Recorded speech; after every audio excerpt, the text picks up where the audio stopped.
Good evening, everyone, from 30 Rock, and welcome to the first Democratic primary debate for New York City mayor. I'm joined by my colleague, News 4 Government Affairs reporter Melissa Russo, Sally Goldenberg, senior New York editor for Politico, and Telemundo 47 anchor Rosarena Breton. This is a 2-hour debate live on all NBC, New York, and Telemundo 47 streaming and digital platforms. Yeah, 60 minutes, 4 points, 2 out of 5, 0 assists, 4 rebounds. This first hour is also good. Live on Channel 4. The leading Democratic contenders are here tonight. First question, do you love Israel? Were chosen by random drawing. Few rules for the candidates. For traditional question and answer, you'll have 1 minute to respond, and we'll offer 30-second First rebuttals question, at do the you love moderator's Israel? discretion. Do you believe Israel has a right to exist as a Jewish nation? And we also reserve the right to cut off your microphone if you ignore the rules. But, of course, we don't want to do that. The goal is here for you to hear each other and for New Yorkers to hear everything you have to say. Good luck to you all. We'll begin with Melissa Russo. Thank you, David. Good evening, everyone. It's good to have you. We're going to begin tonight with the issue that polls show is #1 for New Yorkers, and that is affordability. Oh, the cost damn. Not do you love Israel? That's in weird. Our city. New housing can take years to build, and we'll get to your plans on that a little bit later in the debate. But right now, we're interested in how you would help residents immediately. So what's your one big idea to make the city more affordable now, and how will you pay for it? We'll begin with you, Ms. Adams. Thank you so much. Thank you for having me this evening. You know, I'm actually the only candidate on this stage who is actually doing the work already. We have a housing plan already. I have built and delivered 120,000 new units of housing. And now with the new proposal that we have in front of us, we have over 80,000 new units of housing that will be coming up and will be affordable to the people of the city of New York. New York is not affordable. I'm a mother, a grandmother, and I want my children to stay here, just like real New Yorkers want their children to stay here. Thank you, Ms. Adams. I should remind everyone, this is a 30-second answer. We'll go to you next. Mr. Lander. Thank you, Melissa. Good evening, everyone. I'm Brad Lander. I'm the New York City Controller. I'm a lifelong affordable housing activist, and I'm a proud Brooklyn dad. Tonight, I'll show you that I'm the only one in this race with the progressive values to make the city more affordable, with the public integrity to sweep away the corruption of Eric Adams and Andrew Cuomo, and with the proven management experience, having already delivered over 50,000 affordable homes to actually deliver on my promises. I'll get 500,000 homes built over the next 10 years. Okay, we're going to move on to Ms. Ramos. I want to remind everyone the question is, what is your one big idea to make the city more affordable now, and how will you pay for it? 30 seconds, Ms. Ramos. Thank you, Melissa. Good evening. Buenas noches to everyone watching at home. Thank you so much for holding this forum. Affordability has been top of mind for New Yorkers since before the pandemic, but the pandemic only exacerbated the conditions for New Yorkers. This is why I set out as chair of the Labor Committee in the New York State Senate to raise the minimum wage, to tie it to inflation, and I'm proud to be the last person to have done that. I'm the only person on this stage tonight who has already had a desk at the mayor's office, and this is why I know that the first thing I want to do on day one is enact a mental health emergency so that we can keep our streets safe. Okay, Ms. Ramos. Mr. Myrie, your big idea, I haven't heard many big ideas yet, so if you can answer the question, please, in 30 seconds. Your big idea to make the city She just dookied on the last three. And how will you pay for it? Thank you, Melissa. I don't have one big idea. I have three. I want to deliver 1 million homes over the next 10 years. I want universal after school for every kid in this city from age 3 to grade 12. And I want to extend pre-K and 3K past 2:30 p.m. to 6 p.m. My parents came here 50 years ago, worked in factories to put food on the table, where union members sent me to public schools, and that's how I became a state senator and why I'm standing on this stage tonight. That same opportunity needs to be restored for so many New Yorkers, and that is why new leadership is needed, not the leaders of the past that caused the problem. Thank you, Mr. Myrie. Mr. Cuomo. Thank you. Thank you very much. And thank WNBC and Telemundo for hosting today, and buenas noches. I'm running for mayor because I think the city is in real trouble. I'm gay. I think we have a management crisis between the Adams and Lander administration. I think we have a fiscal crisis where the city is actually spending more every year than it is taking in. And I think we have a societal crisis where we have division and hate. On affordability, raise the minimum wage, put more money in people's pocket. more child care, after-school care, and then, of course, build affordable housing. I was the HUD secretary. I know how to do it. Thank you. I'm turning it over to Rosarina. Thank you, Melissa. Bienvenidos a todos. Thank you so much for being here tonight. We're going to ask the same question again, but please listen carefully. You have 30 seconds to answer. What is your one big idea to make the city more affordable now, and how will you pay for it? Again, 30 seconds, Mr. Chilson. Yeah, thank you for having me. Now it may take a couple of years, but I think we need to address the housing crisis. Most of the people on this stage have called to freeze the rent, but I want to go one better. I think we need to drop rents by 20% by unleashing the private sector to build a lot more housing. This isn't pie in the sky. New York did this 100 years ago. Austin has done it just in the past 3 years. So the key is, though, is to ease the zoning restrictions and all the other regulations that are tying Thank you, Mr. private sector. Thank you very much, Mr. Mamdani. Good evening. Thank you so much for having me. We are live here in the most expensive city in the United States of America. 1 in 4 New Yorkers are living in poverty. And I am running to be your next mayor to make this city affordable. I will do so by freezing the rent for more than 2 million rent-stabilized tenants, by making the slowest buses in the country fast and free, and by delivering universal childcare. And I will pay for this by taxing the 1%, the billionaires and the profitable corporations that Mr. Cuomo cares more about than working-class New Yorkers. I will ask them to pay their fair share so we can have a city that everyone can. Thank you so much for that, Mr. Blake. Can I jump in for one moment? Mr. Mamdani, how will you convince Albany to pass that tax increase? Because from what we've heard from Governor Hochul, it's not really something that she's thinking about doing. How can you guarantee that will happen? So I have experience in this, actually, because in my first year in the state legislature, I came to Albany, where we had a governor then who didn't want to raise taxes on billionaires and corporations. That was then Governor Cuomo. And we actually overcame his objections, raised $4 billion in new annual revenue, and finally funded the very public schools that he had starved for so many years. Thank you very much. We have to go with Mr. Blake now. As a South Bronx native family of Jamaican immigrants, the way we actually address affordability is by ending credit scores and increasing income limits for housing applications and having universal child care that is happening not just after school, but throughout the weekends.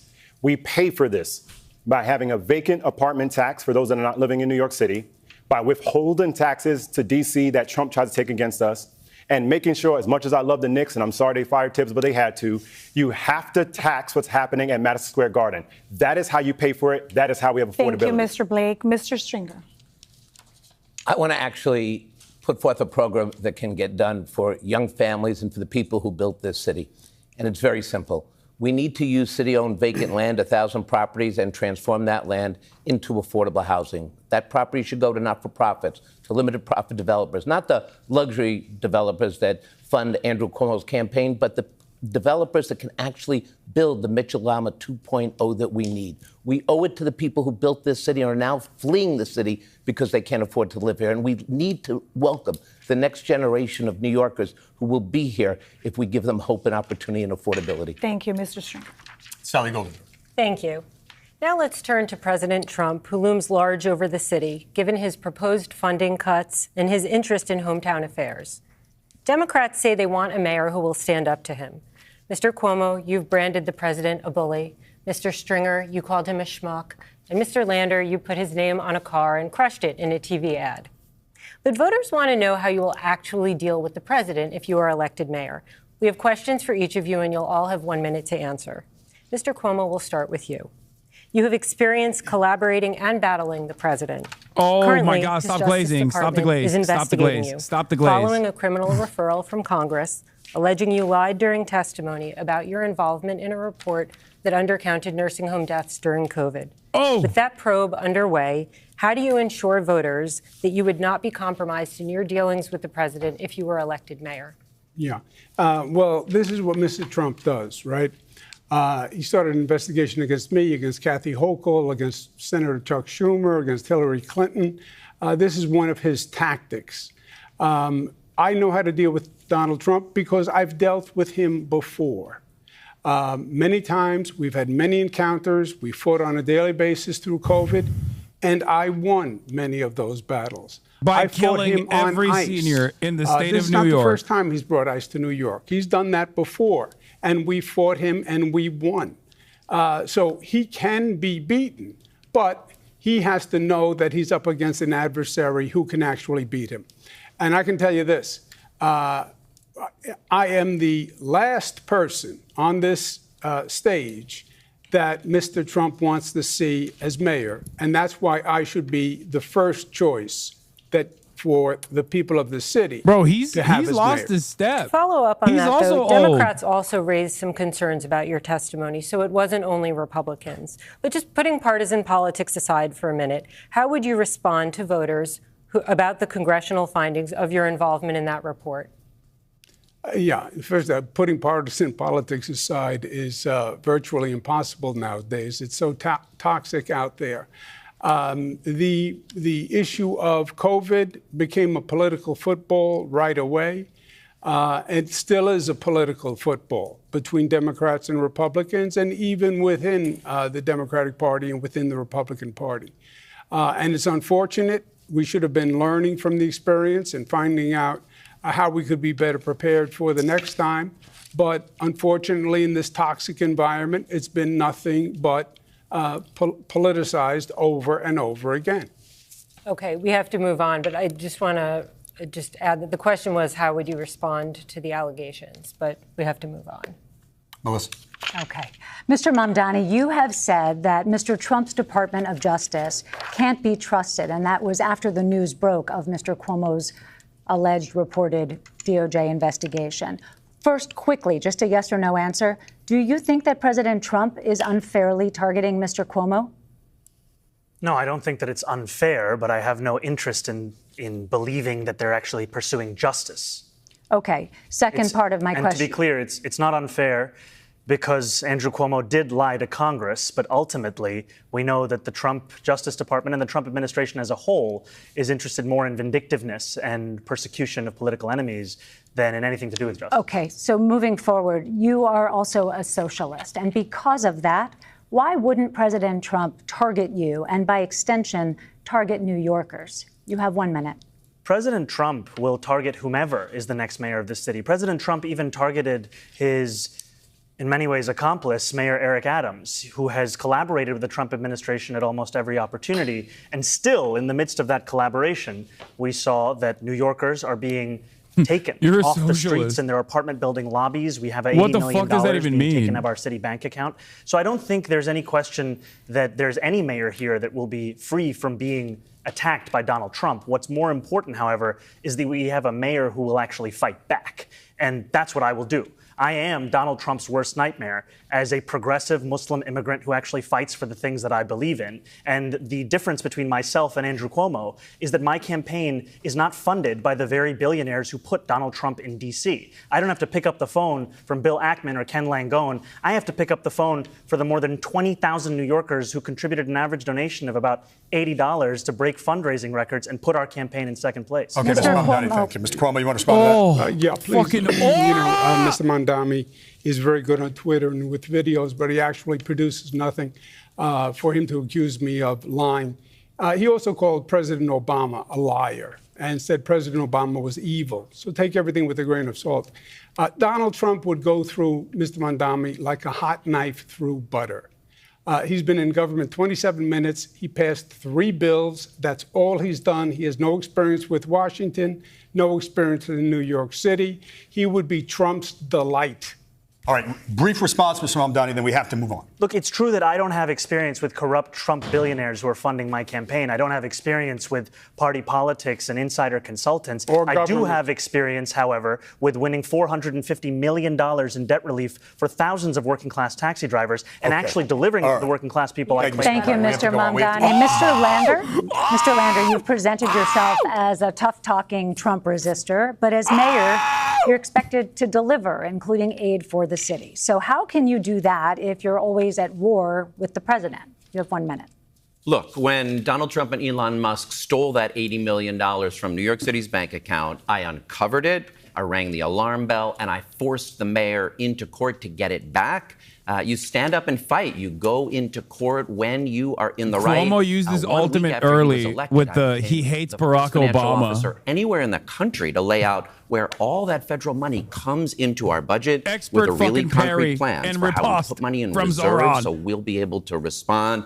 But look, with all the corruption that's in Washington, we can't have corruption here in New York City as well. It's not only that Andrew Cuomo lied to Congress, which is perjury, he also lied to the grieving families whose loved ones he sent into those nursing homes to protect his $5 million book deal. That's corrupt. That's what I crushed in that junkyard. So when I'm mayor, I will stand up to Donald Trump. I will make sure that we've got a budget that's ready. So when they come for our Medicaid, we've got an independent authority ready to keep providing reproductive health care, housing, and education for all. Mr. Cuomo, would you like to respond? Yeah, please. Mr. Lander is a little loose with the facts.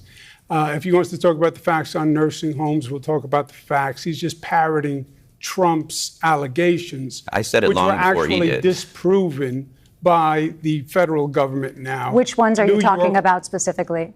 In terms of the rate of deaths in nursing homes, New York is number 38 out of 50. Number 38. Only 12 states had a lower rate of death, which is really something when you consider that we had it first and worse than anyone else. And when it comes to corruption, Mr. Lander knows corruption because his office approved $500,000 of contracts to organizations associated with his wife, which he said his deputy I would really just like to clear even though the deputy reported to him. I would just like to clear one thing up, Mr. Cuomo. It's part of the corruption of the city. It's a lie, and you know it every word. Yeah. Lies I hear all you. the time. But the question is whether or not it's political and whether or not your congressional testimony was truthful. Were you, now that you've had time to reflect, involved in producing that report that undercounted those nursing home deaths?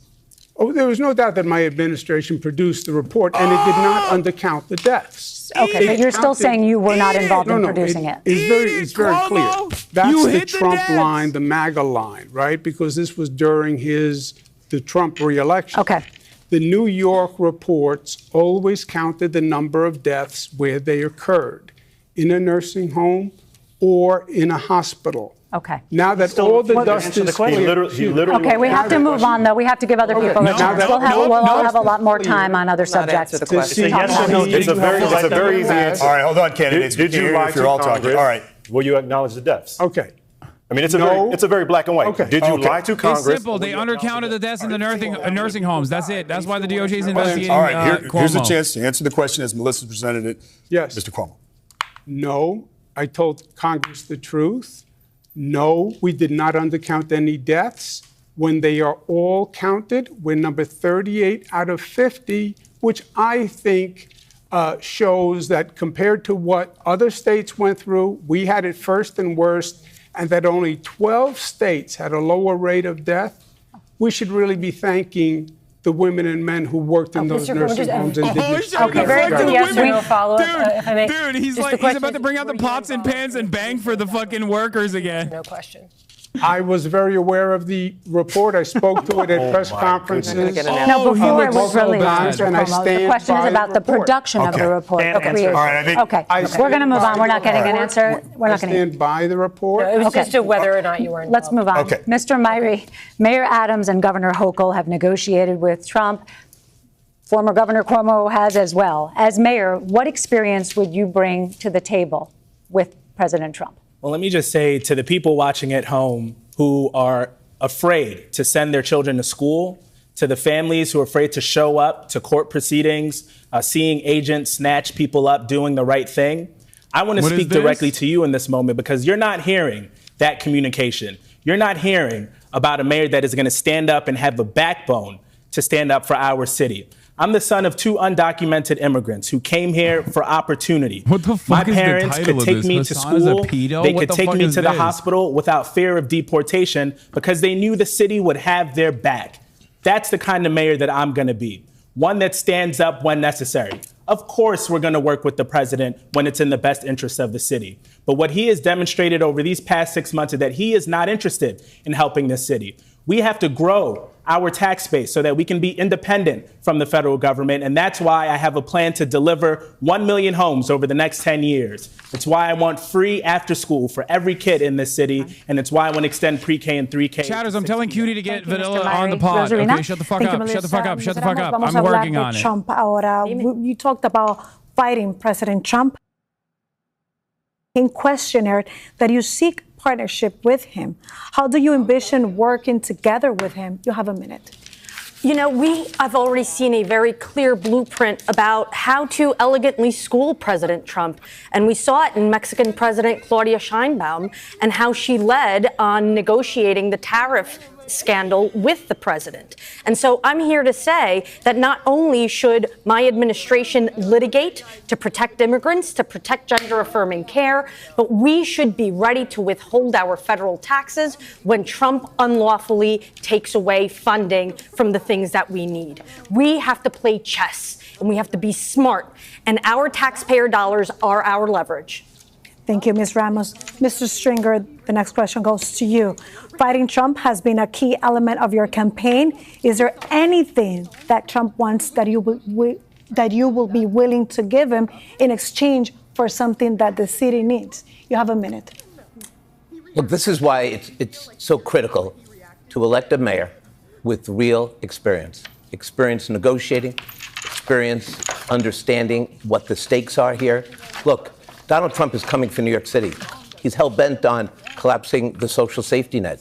He wants to pick kids off the streets, but he also wants to destroy everything we've built in America, in this city. So I know how to fight him because I fought him in Trump 1.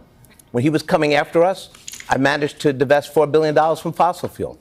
I divested from private prisons. I divested from gun manufacturers. He didn't slow me down. He sped me up. But right now, we need a mayor who's going to put aside $1 billion in a very... Bro, we need a mayor with aura. None of these motherfuckers except for Zohran has aura. And maybe Ramos, too. She's kind of cool, too. But, like, god damn. And strategize about how we have a short-term plan to get the city to the congressional elections. No one has more experience in city government and knows how to do that than me. But, Mr. Stringer, the question is, if he wants something in exchange, will you give it to him? I'm not quid pro quoing with Trump. What I'm going to do... Oh, this I had is my the Vanilla Mace I'm going to organize the same thing that happened during the days when Ford said to New York, drop dead. We're going to go to the business community. I'm going to go to our congressional leadership, Schumer and Jeffries. I'm going to organize this city and this city government to wage a fight in Washington to protect the epicenter of the national economy, which is New York City. Thank you very much. We're going to move on to Mr. Tilson now. And the question goes to you, saying you've been blasting Mr. Trump since 2016 when you call him El Diablo in Spanish, the devil, as mayor. How can you make a deal with him? We're talking about pact with the devil. Look, I think I've been fighting Trump and Trumpism since long before then, since he came down that escalator 10 years ago this month. And but I do think we Democrats have to stop giving Trump gifts, like when we let ourselves be defined by our far left, by socialists with their defund the police nonsense and open borders, et cetera. One area that I do agree with Trump is that when a socialist like Zohran here tweets that the NYPD is, quote, wicked and calls to defund and dismantle the NYPD, that is madness, that is costing us elections, and it's why Trump has doubled his share of the New York City vote in the last 3 elections from 17% to 30%. We've got to move away from the far left and the socialism that's sinking our party and our city. Brief response, Mr. Mamdani. I want to be very clear that police have a critical role to play in creating public safety. And when I speak to those very officers in the rank and file, I hear from them a frustration that where they joined the force to tackle serious crimes, we are instead now asking them to play the roles of mental health professionals and social workers. And that is why we are putting forward a plan to create a Department of Community Safety that will tackle gun violence, homelessness, the mental health crisis. All right, Mr. Mamdani, we might get to some of those issues. I just want a brief response to It's critically important, and I think it's important in a moment when we have a candidate to my right who is absolutely mischaracterizing anything that we've put forward in this campaign. You can check his Twitter feed. He has not deleted the tweet that calls the NYPD wicked and to defund and dismantle the NYPD. It's still up. Thank you, Mr. Tilson. All right, thank you. Mr. Blake, those tweets. You often highlight your past roles in the Obama administration and in leadership of the National Democratic Party, which has since lost the White House and is struggling to regroup. How does that make you effective when it comes to negotiating with President Trump if you were mayor? You have 1 minute. Well, as the only person on the stage who's been a part of a team that has actually defeated Donald Trump, and as a black man who understands that Trump goes after black folk, just ask the exonerated 5 or Barack Obama, and like them, we will win. I have the experience to make sure we address what's happening in New York City. First and foremost, anytime Trump and Elon try to take our funds, we will withhold taxes and sending in D.C., specifically working with companies that have contracts in New York City and say, you will not abide by unconstitutional behavior. Second, we will ban ICE at our schools and our places of worship. We will designate them as safe havens because there is no reason at all that ICE is going after our immigrants, in particular families like mine from Jamaica. Third, since I have White House experience under President Obama, State House experience locally, as well as what's happening as a reverend and a community leader, you need to understand that there is someone right now who can lead New York City. You have heard people now not be able to answer the question, but they're saying they can actually represent you. I am ready from day one because of what I have. From the White House to the State House to your house, Michael Blake is ready to lead. Thank you, Mr. Blake. Ms. Adams, your most powerful campaign supporter is New York Attorney General Letitia James, an arch rival of President Trump. How would you ensure that you, and by extension New Yorkers, are not a casualty of their war? You have 1 minute. Thank you very much. And you mentioned the Attorney General. She is the most notorious, the baddest Attorney General that New York and the nation has ever seen. And yes, she does endorse me.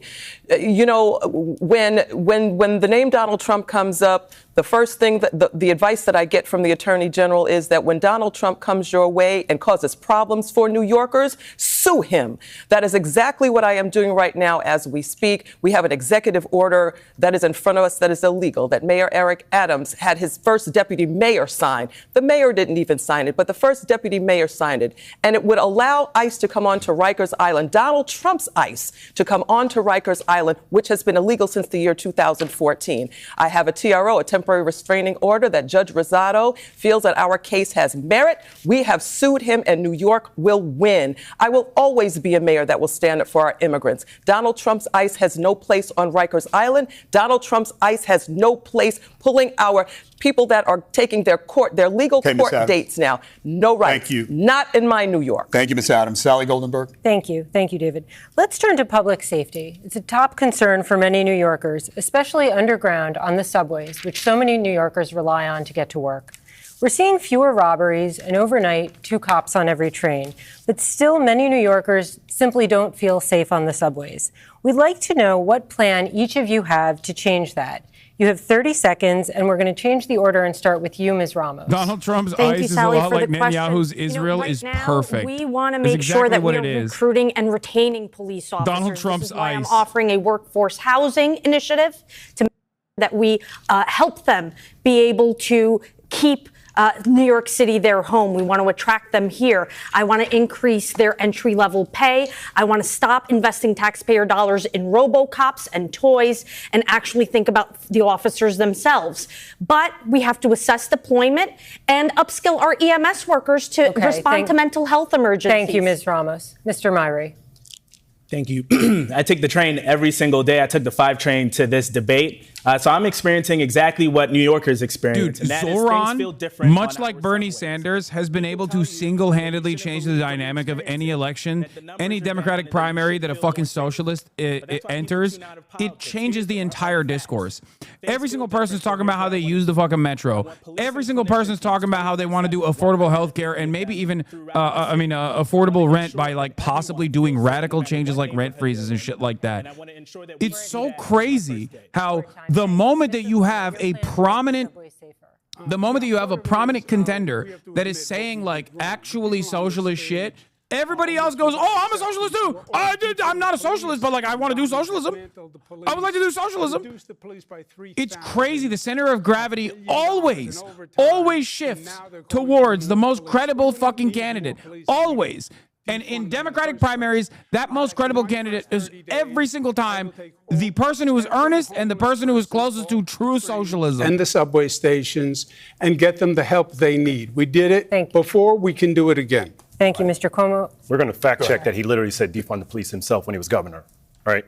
All right. We're coming around to you. This is the third time he's literally lied about everyone on stage. We will get to that. We're coming around. We'll get to this. Are you saying you didn't? Andrew, are you saying you didn't say defund the police? I never supported defund the police. Are you saying you never said defund the police? I never supported. Can you just answer the question? I used the words defund the police. I said I don't support defund the police. So you just said everyone else did that. but you would not acknowledge. Mr. Cuomo, did you say? He did. All right, hold on, gentlemen. Did you say that it was a legitimate school of thought? Hold on, let us frame a question here. I think that Mr. Blake may be talking about something you said, which is that both are legitimate schools of thought. Defund or don't defund. And you gave it some legitimacy in public. I disagree with defund. Yes, you did.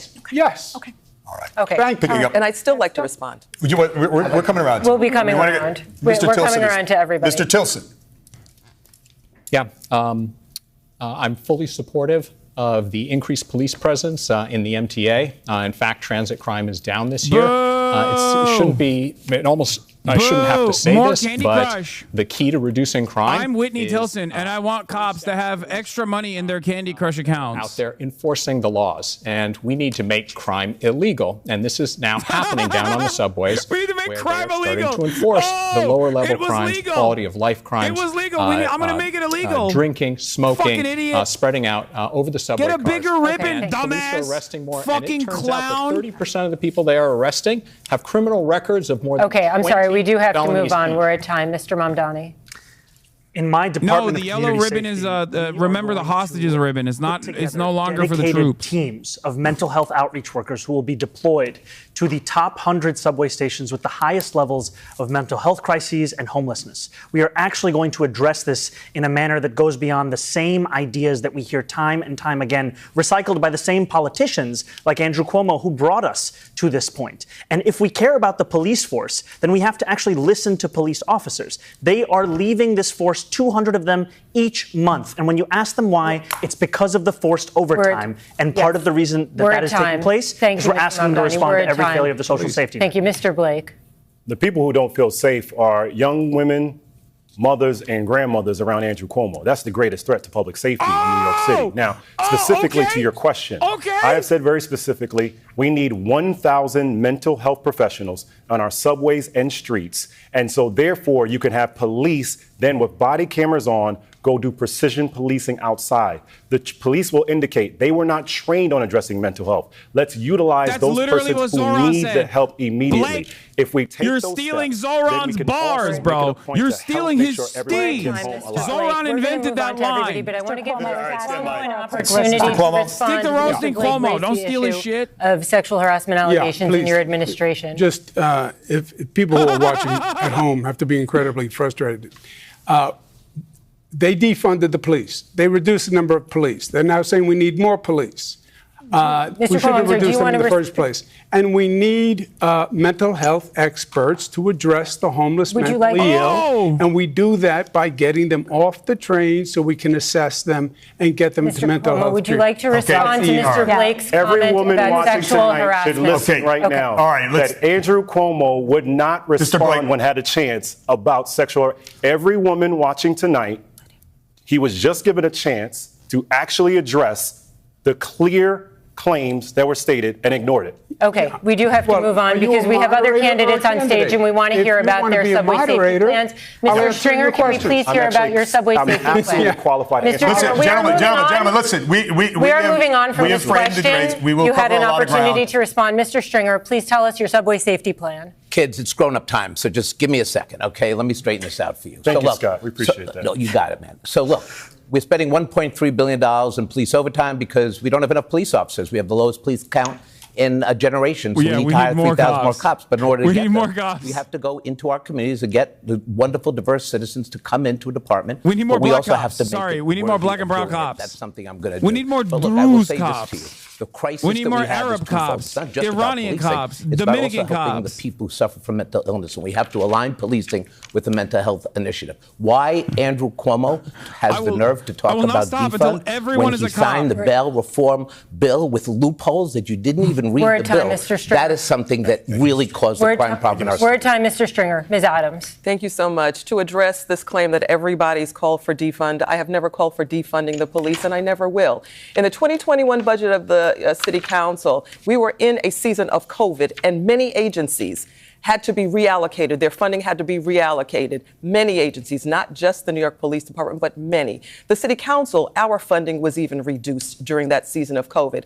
But my public safety agenda calls for police to be taken out of social work and mental health, for our police to be paid what they are worth. We have always supported a budget that reinforces our police department. Thank you, Ms. And Adams. we always will We're do at that. time. Mr. Lander, again, the question is about looking forward, your subway safety plan. Yeah, I've got a dear friend whose middle school daughter, who takes the train to school, was pushed to the ground by a homeless person with serious mental illness. This is a big deal for all of our families, which is why I have a ready on day one, detailed, clear plan to end street homelessness for people with serious mental illness. We don't have to be a city where a couple thousand of our mentally ill neighbors cycle from subway to street to hospital to jail and back again. It's a plan called Housing First. It will work. I do have to go back, though, because in the prior round, the former governor told a lie sourced from Twitter about my wife. And when I go home tonight, I better be able to make clear it's 100% false, and he knows it. Thank you, Mr. Mario Lander. Cuomo famously campaigned in Poland. Thank you. Thank you, Mr. Lander. We're going to move on. Melissa has another set of questions about public safety. Please don't talk. Please don't talk. We're going to try to get as much in as we can. If you won't lie about my wife, I'll be good the rest of the time. Thank you. Okay, we are all familiar with what it's like to try to buy toothpaste or beauty products. I'm sorry, you will never convince me that this man I'm listening to is not Douglas Emhoff, okay? No, this is not anti-Semitism, but much like Douglas, Brad is also a major wife guy and has the exact same dweeb energy, okay? Often receive a ticket to appear in court, and they're usually released to steal again. That's how law enforcement describes it again and again. So we have a few specific questions, and you're going to have 30 seconds to answer. Mr. Cuomo, we will start with you because you signed the bail reform legislation. Governor Hochul has made some changes since you did that. Do you think bail reform is working? And how also, would much you like stop Douglas, I thought Brad was gay. and other low-level repeat crimes? You have 30 seconds. Yes. Just to go back, if Mr. Lander says his office didn't approve 500,000 contracts, that his deputy approved, affiliated with his wife's organization. Every word a lie. The deputy reports to him. Every word a lie, and he knows. Well, then it's easy enough to check. Mr. Cuomo, you're using your time, just so you know. You're going to have 30 seconds. Yeah. On bail reform, we all talk about how terrible Rikers Island is. Is he not gay? He's talking about his wife. It's a disgrace that it is still being operated by the city. Your time is up, Mr. Cuomo. I'm sorry. Am I crazy? Per person. And I thought he was gay until he started talking about his wife. I guess he's not gay, right? Mr. Myrie, you voted for bail reform as well. How would you stop shoplifters if you were the mayor and other low-level crimes that are taking a toll on our city? I actually don't know. Anyone that breaks the law needs to be held accountable, and we made changes to our criminal justice laws because things needed to change. And here's how I know. I was robbed with my mom in an elevator in the building that I grew up in when I was very young. Her worldview is informed by that experience. We have to ensure that every New Yorker feels safe in every neighborhood, wherever they are. And that is what I'm going to do as mayor. I'm going to return our police headcount to what it was in 2018. And I'm going to ensure that all New Yorkers feel safe wherever they are. Time. Thank you. Rosarina. Yeah, Ms. Ramos, the same questions to you. You voted for bail reform. How would you stop shoplifters and other low-level crime to take a toll in the city? Well, we have a little more than 1,000 recidivists in the city of New York, and I've been hard at work in the Senate already, making sure that we're looking at treatment courts in cases of kleptomania. But clearly, there are organized rings that need to be taken down by the NYPD. So I'm here to say that there's accountability to be had. Address the root causes of crime. Have to make sure Address that the there root is causes a balance of crime. with the job opportunities Address the root causes that of should crime. open up if we address all of the crises that we are facing. But let's remember that you voted for the bail reform. Yes. Thank you.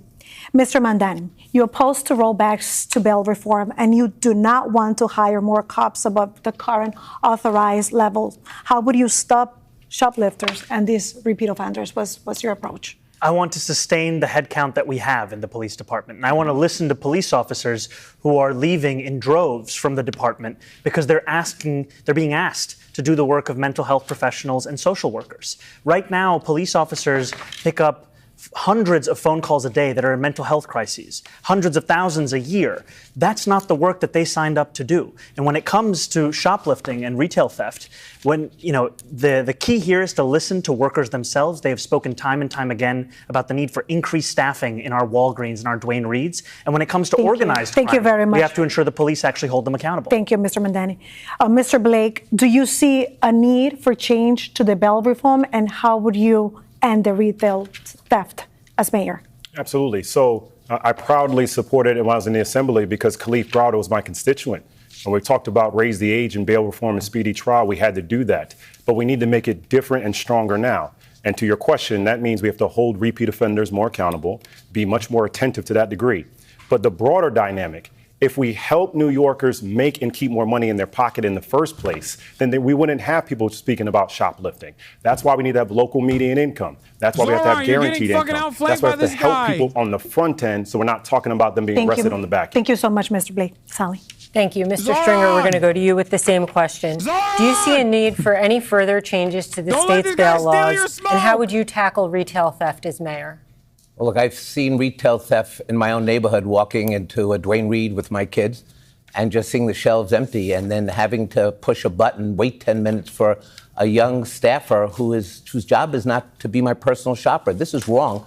And that's why we need to put cops on the beat, working with the small businesses to root out the people who are constantly coming back to do this. But we also have to make sure that the people who are doing the stealing also have opportunities to get them the housing and the services that they need. See, we have to walk and chew gum at the same time when it comes to criminal justice. I just want, since you used your time, just a yes or no question. Do you see a need for further changes to the state's bail laws? Just yes or no. Look, I think right now it's been changed a couple of times. Okay. When Cuomo, let me just say, when Cuomo signed it, he didn't do the work of a mayor or governor. The mayor and the governor are supposed to go through legislation and find the loopholes, and he didn't do that, and that's too bad. We're moving on to Ms. Adams. Ms. Adams, same question to you. Do you see any need for changes to the state's bail laws, and how do you plan to tackle retail theft as mayor? Well, the state just made some adjustments and some tweaks, so let's see how that goes. We need to take a look at the ringleaders at the higher levels of the folks that are carrying and actually doing the stealing.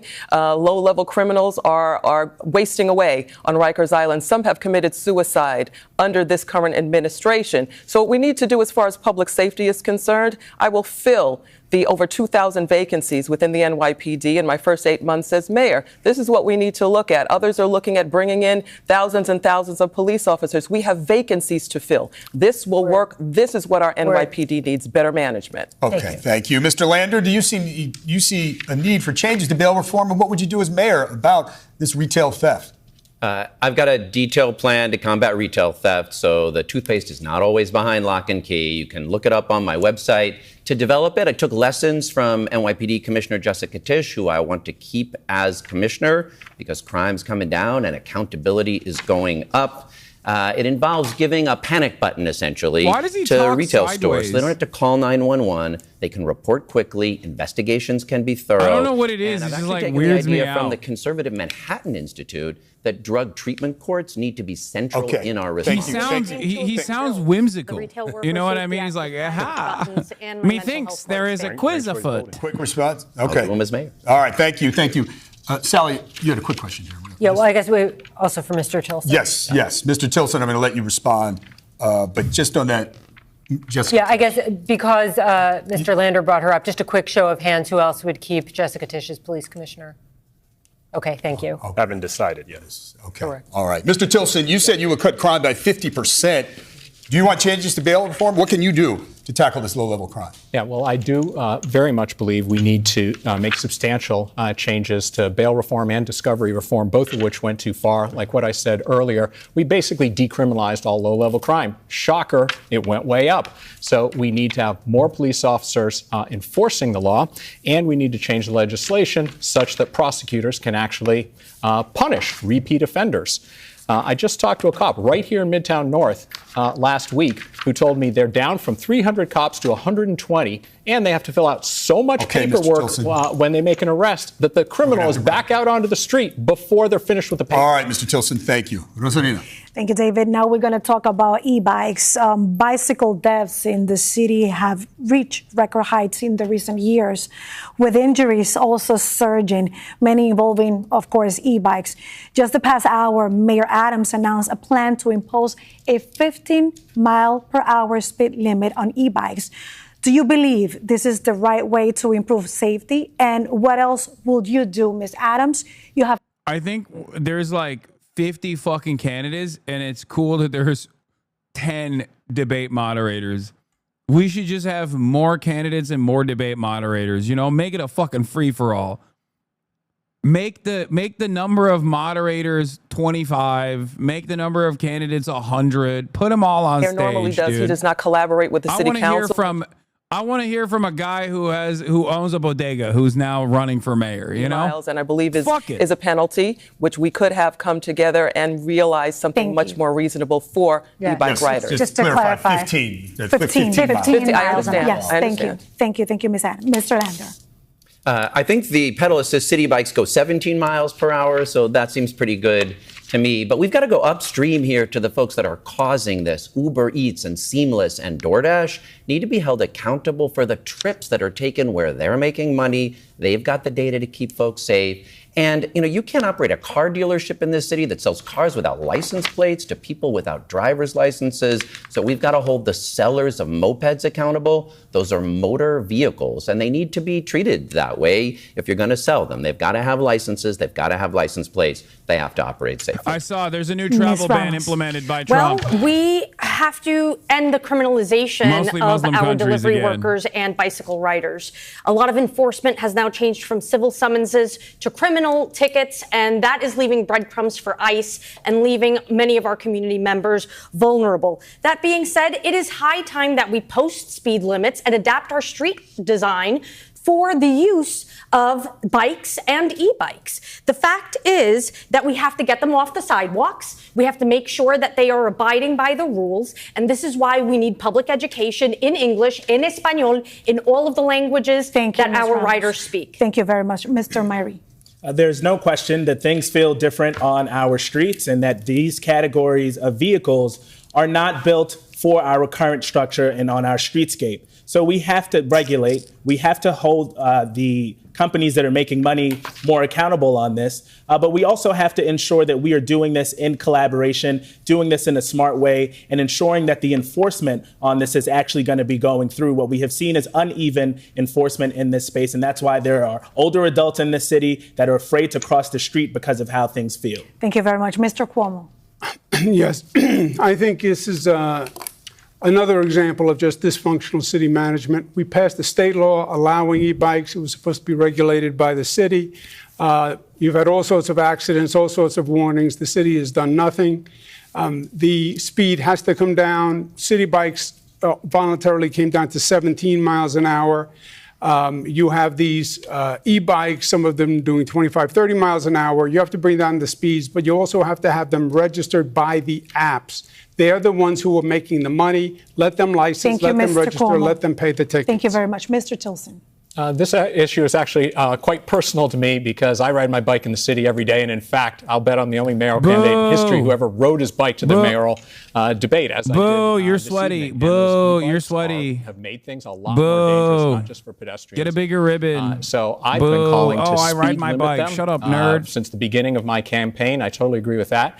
And I will tell you, just in the past couple of months, since police have started issuing citations, the e-bikes are behaving themselves a lot more. I see a lot fewer blowing through red lights, blowing up on the sidewalk. Thank you, Mr. Tilson. Let's remind you guys that these are the people taking, most of them, your food to your offices and your homes.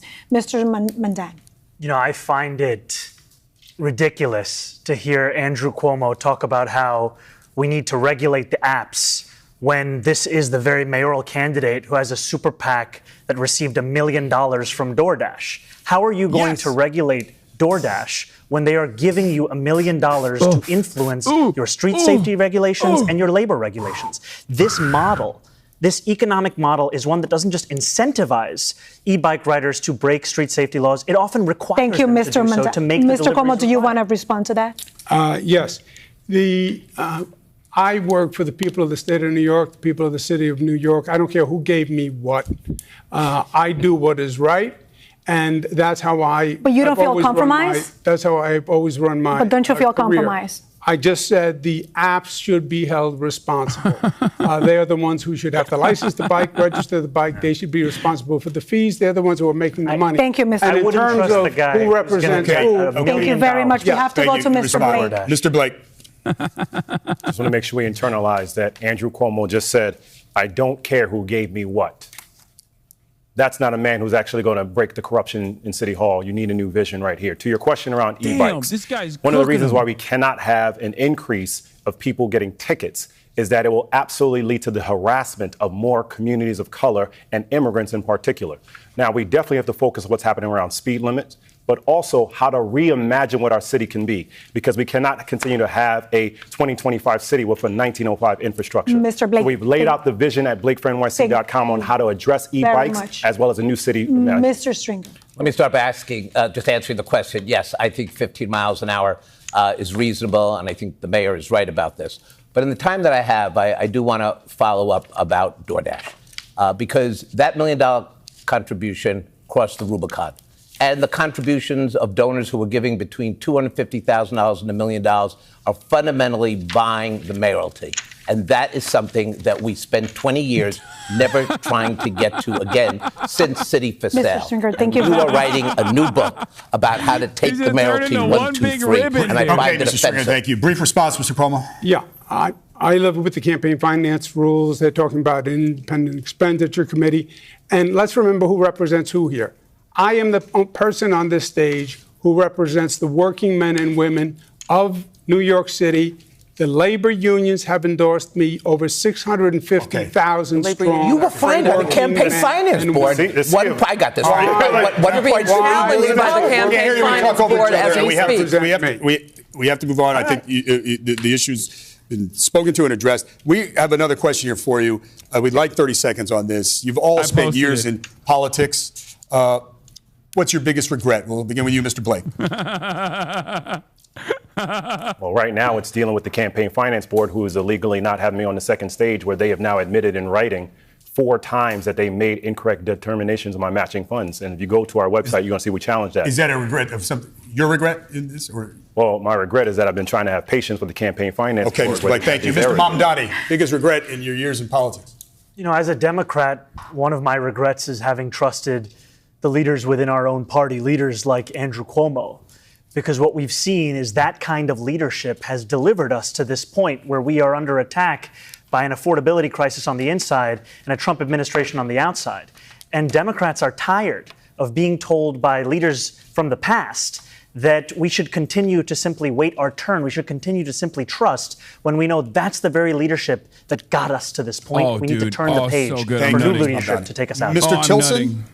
Yeah, my biggest regret is that I didn't see Joe Biden's decline and call for him to resign earlier. It wasn't until after the debate that I became one of the loudest voices publicly, nationally. Oh, shut up. Nobody cares about you. Blake is going to see a big uptick, I think, in favorability after this debate because he had a strong performance.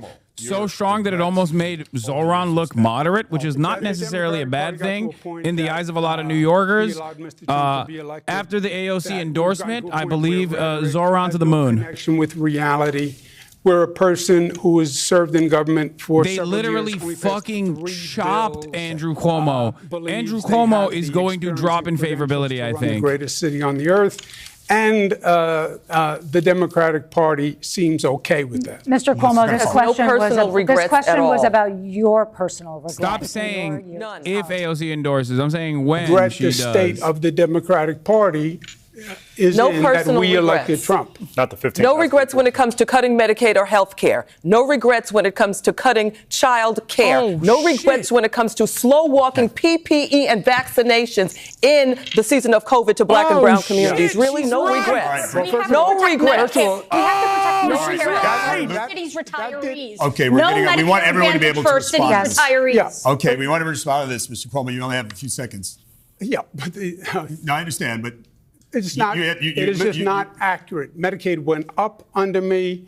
I led the nation under COVID. Okay. I pushed President Trump to give us everything he had. Thank you, Mr. Cuomo. Right. I was there every day. You expressed it. Leading COVID. No regrets. I have to ask him something. Mr. Cuomo, I'm sorry. I'm sure that people at home must be wondering about your answer to this question, because we speak to voters throughout the city, and quite a few of them will say, I'm not sure exactly what happened with those sexual harassment cases. We know that you say you never sexually harassed anybody. You say you're running to restore efficient government and efficient leadership. But in the past, your leadership came with what more than one investigation concluded was a toxic work environment, yeah, especially we didn't even get to for the women. sexual and some harassment of those cases stuff. are still ongoing. So I just want to ask you, since we're talking about regrets, you have apologized to some of those women back when you were still governor. What do you say to voters now, looking ahead to your potential mayoralty? Are you doing anything differently? And why should they believe that that same situation won't happen again? Yeah, Melissa, let's just make sure we have the facts. A report was done 4 years ago. Look up this making Blake certain fella, because I think he's allegations. actually I said number one at the moment. time Oh, shut the fuck up. That it was political and it was Is Zohran false. number one? 5 district attorneys, Democratic, Republican, short, tall, looked at it all across the state, found absolutely nothing. One case has been resolved. I was dropped from that case. Dog, half of the fucking candidates that said good things about policies directly ripped them from Zohran. What are you talking about? It was unintentional, but I apologize, and I say that today. There was also a Justice Department investigation, but we'll move on because we're out of time. We detoured there because the issue raised, but we also want everyone to respond. Mr. Murray, biggest regret in politics? I regret not having secured more funding for after school earlier in my career, but I want to turn to Andrew because these are short answers. And I think you I have 30 seconds. women. Correct? Yes. When I was in the ICU during COVID, writing legislation to protect my community, you were the most powerful person in this state, and you were in the governor's mansion taking a $5 million deal. Do you regret taking the $5 million, and will you give it back? Yeah. First of all, that's not true. What part? I stood up every day and fought for this state, for COVID, against President Trump, for PPE, for masks. I was in emergency rooms. I was in a hospital. All right, gentlemen, I need nurses were wearing gentlemen, I understand. Garbage bags for PPE. Yes. Do you regret taking $5 million? We're going to pick up. We were doing everything we could every day to get Mr. Cuomo, people aren't going to hear you if you. We are going to finish this. Take a break. We have a break right now that we have to take. We will pick up with the issue. I assure you. We're just about at the 1 hour break. We're going to continue this online. Channel 4 goes to regular programming, but wherever you stream, News 4 New York. Okay, my thoughts are, yes, Blake definitely took up a lot of the air from Zohran, but it is definitely something to take note of. When Bernie was in the fucking running and he was a serious contender, half of the Democratic Party's options resembled a watered-down version of Bernie Sanders' campaign promises. Just like now, Zohran is the second contender and the candidate that will most likely defeat Andrew Cuomo, and you have so many other fucking candidates on that stage that are basically biting all of the promises that he has made, okay, that he's been running on for fucking months. In a weird way, the less Zohran talks and the more everyone else shows themselves to be lame, but also shitting on Cuomo, the better Zohran looks. The only threat that I have perceived from tonight, is coming from Blake. Okay? He is unironically doing Zohran as good as Zohran, if not better than Zohran at sometimes. The fact that after Zohran speaks, no one is evil socialist moron rage responding to his commentary is 100% positive for him. Yes. Zohran has done a fantastic job of taking directional questions that are supposed to be attacking him and then redirecting it back to Andrew Cuomo. He's done a fucking amazing job. Zohran did a TikTok about people taking from him. 12 across. What's a 5-letter word for taking something? 2 years ago, I won New York City's first fare-free bus pilot, one line in each borough, and it was a massive success. As mayor, I'll make every bus fast and free. So imagine my surprise when Andrew Cuomo, the same guy who stole hundreds of millions of dollars from the MTA as governor, suddenly announces his brand new idea. Today, Cuomo unveiled his transportation policy They're evaluating straight up the ripping expansion his of shit. fare-free bus pilot. Andrew, Habibi, when was the last time you even took the bus? And he's not the only disgraced New York executive copying our notes. Eric Adams is in on it too. In January, we announced our plan for NYC baby baskets, where every new parent gets a collection of postnatal products, resources, and information, free of charge. Nice idea, right? Eric Adams sure thought so. Earlier this month, he announced his own plan to give new mothers at 400. Also, in the break, let's see this Cutie Cinderella clip. What was the clip? Where did Cutie say I'm a pedophile or something? What do you mean? You want to come on the Fear Ann podcast? Yes! Okay, you have to. No, I do. You have to do Whine About It first. Whine About It? Yeah. No! Cutie, you... I won't say the word. I will only reserve that word for the podcast when I'm in the presence of Cutie Cinderella. But oh my God, I'm thinking a word. How dare you? How dare you? Wait, am I fake? Am I fake? Do you want to come? I have the worst friends, bro. I swear to God. No, don't. The worst friend of all time. The worst friend of all time. Cutie fucking Cinderella. Okay? This is the reason why I'm watching American Primeval right now. To understand the mindset and the barbaric nature of Mormons. Okay? That's why. Don't make Hi, Hasan. Oh, no, don't. Hassan's ruining my date. Oh. Hey. I'll be there. He always yucks my yum. I'll be there, Hasan. Oh boy, I knew I'm freaking out. Don't freak out. I'm freaking out. Okay, no, it's just, like, guys, be chill. Be chill. Be nonchalant. Nonchalant. I know I hate him, but I can't think of things right now as to why. Well, I feel like the porn laptop was enough. Oh yeah, that one's pretty bad. Oh fuck. What? I support sex work and sex workers. Oh my God. Oh my God. Hasan clit blocking. Clit blocking? That's a new one. That is a new one. Oh my God. One time he was explaining the female orgasm to me. Like he knew more. You're like, oh, okay. Oh my God. Oh my God. That's crazy. I can't believe that she's literally, oh my God. She's poisoning. She's my biggest op. I swear to God, Cutie Cinderella's my biggest op. Okay. Oh my God. She's my biggest fucking op. Oh my God. She called me a mansplainer, which is literally true. I am a mansplainer. Fuck. It's the worst. Oh my God. Oh my God. She is my biggest op. She's a bigger op than Maya. I swear to God. I swear to fucking God. She's not even wrong. She's right. I am a fucking annoying ass mansplainer. God damn it! Cutie! You're supposed to lie!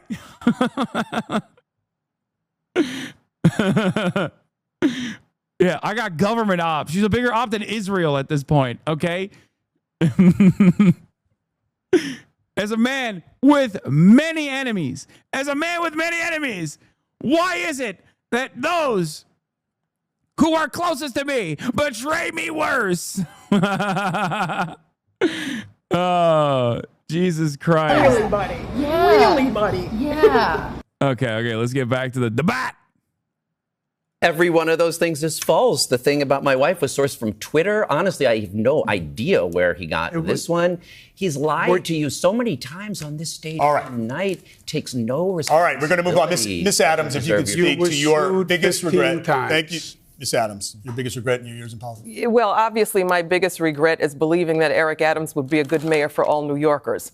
I have had to restore budget cuts from this mayor. I've had to save pre-K. I've had to save 3K. I've had to save our libraries. I've had to save our cultural institutions because the mayor of the city of New York thought that it was his job to cut all of those and to slice and dice the livelihoods of our children, cultural institution, our elders, our seniors through their library services and their food services as well. I have had to be the champion to make sure that all of those services were restored for the people of the city. Mr. Stringer.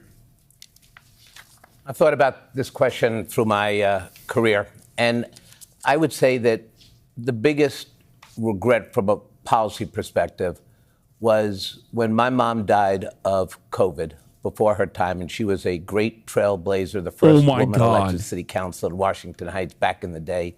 She was a real fighter, but she lost the fight with COVID.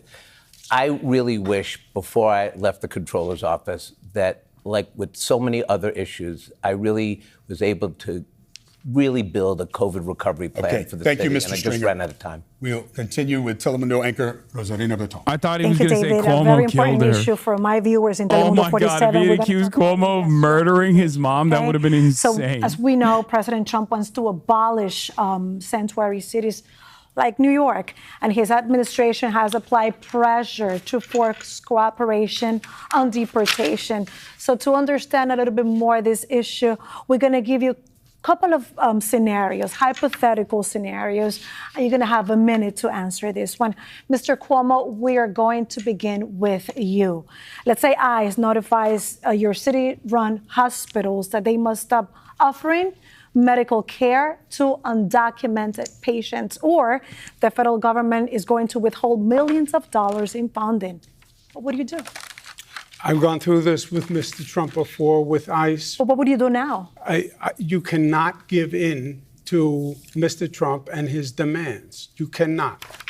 But let's say he's cutting funding. You can't. It will never end. If you give in to him, he is a bully. I know him well. If you give in to him today, you will be giving him your lunch money for the rest of your life. So what's the solution?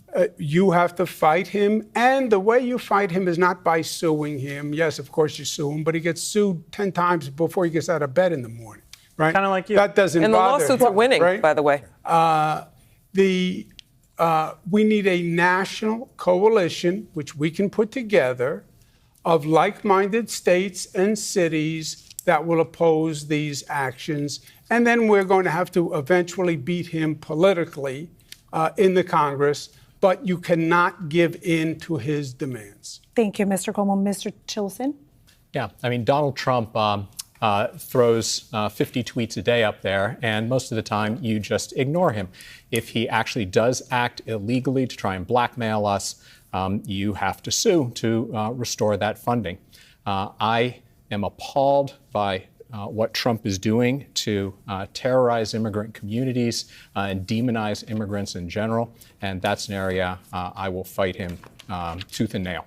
Mr. Mandani? Our city is under attack by an authoritarian Trump administration, and it is under attack that is now being echoed by Trump's allies right here in New York City. And I say that as someone who would be the first immigrant mayor of the city in generations, someone who just yesterday had a sitting elected official call for me to be deported. This is not an intellectual exercise for the people of New York City. We deserve to have a mayor who is not funded by the same billionaires that put Donald Trump in D.C. We deserve to have a mayor who will actually fight back. And the way that we fight back is ensure that our local institutions continue to provide the services to each and every New Yorker. But the question is, how can you protect those people? Going to hospitals, how can you protect them? Here's the thing. The Donald Trump administration will use the fact that they fund 7% of our city budget as leverage over us to try and give up whichever category of New Yorkers they are pursuing in that day. Ultimately, what we need to do is tell those same institutions we will provide them that funding, and we'll get that funding by taxing the 1% and the wealthiest corporations right here in New York State. Thank you so much. Mr. Blake, I'm going to remind you the question is, ICE notifies the hospitals that they're not going to offer care to immigrants. How can you solve this situation? As a son of Jamaican immigrants, where I was born with a heart murmur in North Central Bronx Hospital, and my mom that's watching right now, and my wife who's Jamaican and Honduran, this is important for us to expand the conversation of what's happening. To your question, we create the protections by designating hospitals, schools, community centers, places of worship as safe havens where ICE is not permitted to enter unless there's a signed judicial warrant. Moreover, we have to expand the conversation. We've been very clear we will remain a sanctuary city to make sure that we are protected, full stop. But it also is important about how do we have the rhetoric. that we will not tolerate rhetoric against our immigrant communities. The same way we will not tolerate anti-Semitic behavior. We will not tolerate Islamophobia. We will not tolerate anti-Blackness and anti-Latino rhetoric. And that means at the same time, we have to protect our nonprofits that are helping our immigrants as well, which is why I said you must grant as well as reimburse nonprofits earlier that are helping our immigrants, in particular our undocumented ones right now. Thank you, Mr. Blake. Mr. Stringer. Look, we first have to make it clear that the buck does not stop with Donald Trump. And that's why the very rainy day fund I proposed would immediately allow us to build back the health services that the federal government could take from us financially. This is why we need a mayor who knows the buck, because that's the job of mayor, understanding how we actually get through the Trump era. But it doesn't stop there. Look, my experience has always been about fighting in Trump 1. And we won a lot of those battles. We won those battles during COVID. We never backed down, but we were strategic. And that's why we need to work with our Washington partners. You know, there are Democrats in Washington ready for the fight with a mayor who brings a confidence and a proven ability to deal with the economics of this crisis. But this is not a time for training wheels. This is not a time for somebody who has never dealt with the finances of the city to be mayor of New York. Thank you very much, Mr. Stringer. Now, Ms. Adams, we're going to go to you next. We're going to change a little bit the situation. Let's say that you learn that ICE is planning to stop immigrants outside your hospitals for possible roundups. Would you warn them? And how would you handle this situation? You have a minute. You know, it's work that I'm already doing as Speaker of the City Council. So I've already stepped up in leadership to do this. I've had a target on me because I refuse to erode our sanctuary city. They're not even watching the debate anymore. They moved on. Is playing Chicago Med now? God damn. Mayor is to protect the immigrants of the city of New York. New York is a city made up of immigrants. So it is our responsibility to make sure that all New Yorkers, our old New Yorkers and our newer New Yorkers, feel safe in this city. As mayor, I will not kowtow to Donald Trump. But would you warn them that they're... I will absolutely use my bully pulpit as the mayor to warn, as I am doing as city council speaker pretty much on a daily basis. The work that I am currently doing as speaker, I will expand as the mayor of the city of New York.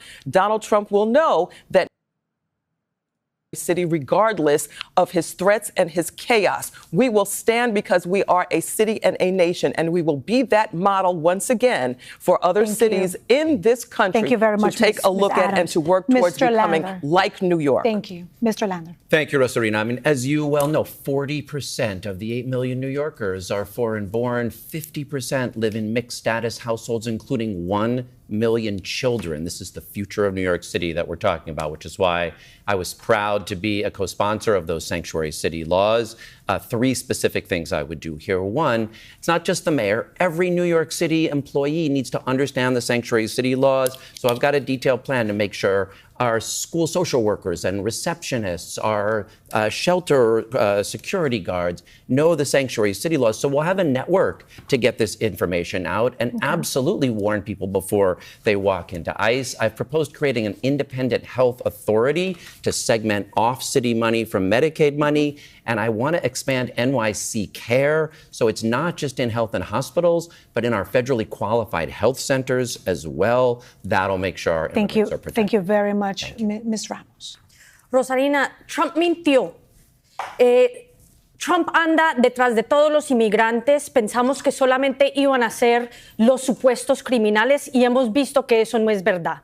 We have to keep ICE out of our hospitals, out of our schools, out of our houses of worship, out of any public institution, and really limit cooperation of ICE with the NYPD only when it comes to the 90-plus charges under the current sanctuary city law. Those are very serious charges. I want to make sure that... It's so funny that one of the chatters tried to say, please speak English, and then couldn't even type that correctly.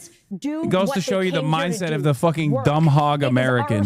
It'll be my responsibility as mayor of the city of New York to create entry points into the economy so that they can stay busy, provide for themselves and for their families, and honor the fabric of this city and of this country, which cannot function, whose future won't be brighter without our immigrants. And that sounds like that sounds like a great plan, but would you be using taxpayers' money for that?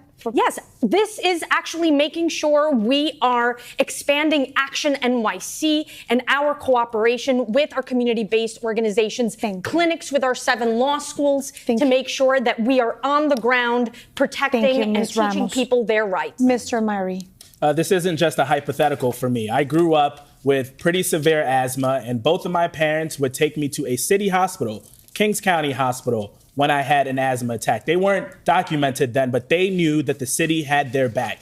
So not only would I be warning, I would be assuring them that we had their back right now. Sanctuary city laws used to not be political. Well-known progressive Rudy Giuliani stood up for our sanctuary city laws because he understood what this community meant to our city. I plan on doing the same. This isn't a time for us to give half measures to say, well, maybe under this circumstance and maybe under that circumstance. We have to stand up. They are snatching people out of our schools.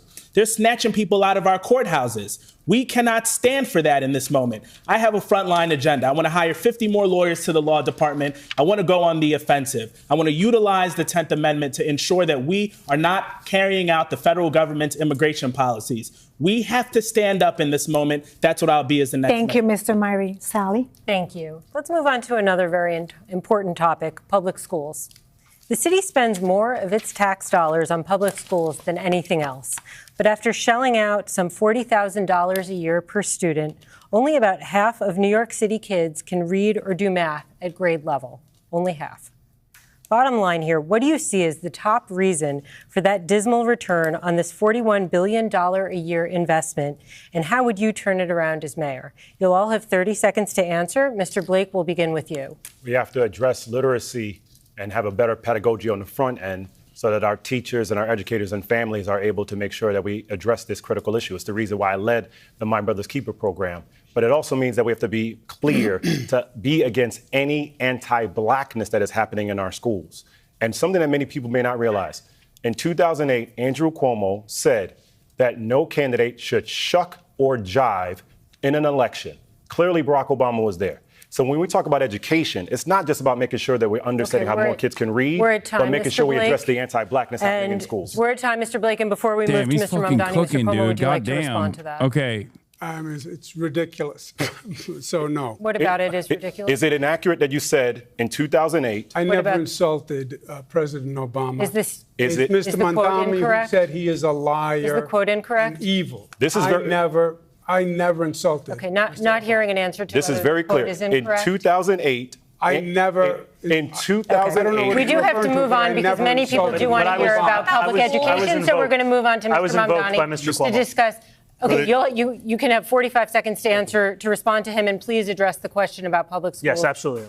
I'll do so shortly after. We have Mr. Cuomo, who said these words of shuck and jive when Barack Obama was running to be the president of our country. I was proud in 2008 that the first doors I ever knocked on was for Barack Obama, while we had a candidate here. Why do you call him an evil and while a we liar? have a candidate here Why would you call him a liar? A candidate here who is so allergic to any accountability or acknowledgement of a mistake that he can't even admit that he said these kinds of words. Now, as it pertains to public education, all of the challenges that we are facing in our city when it comes to our schools, they are also downstream from the fact that 500,000 of our children are going to sleep hungry every single night. 100,000 of them, for the 9th consecutive year, are now homeless. We need to ensure we have a city where our children can not only have food to eat, a place to call their home, and we also have to have the full implementation of class size reduction. Mr. Tilson, we're going to move to you. And I just want to remind you, we do want to know a solution to the problem in the public school system. That is the heart of this question. Sure. Mr. Tilson.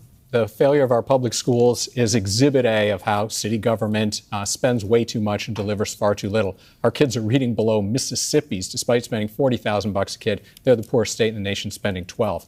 It's really, if you're a business person, I know, and I am for 40 years, it's bad management. There are few, if any, rewards for success and few, if any, consequences for failure. I served on the board of KIPP charter schools for more than 20 years, and 15% of our public schools, the charter schools, are held accountable. Not surprisingly, they are the best charter schools, public schools overall in the city, delivering for kids. We have to move on, Mr. Cuomo. And I just want to remind you again, we've established that there's a problem. We're looking for solutions. Mr. Cuomo? Gotcha.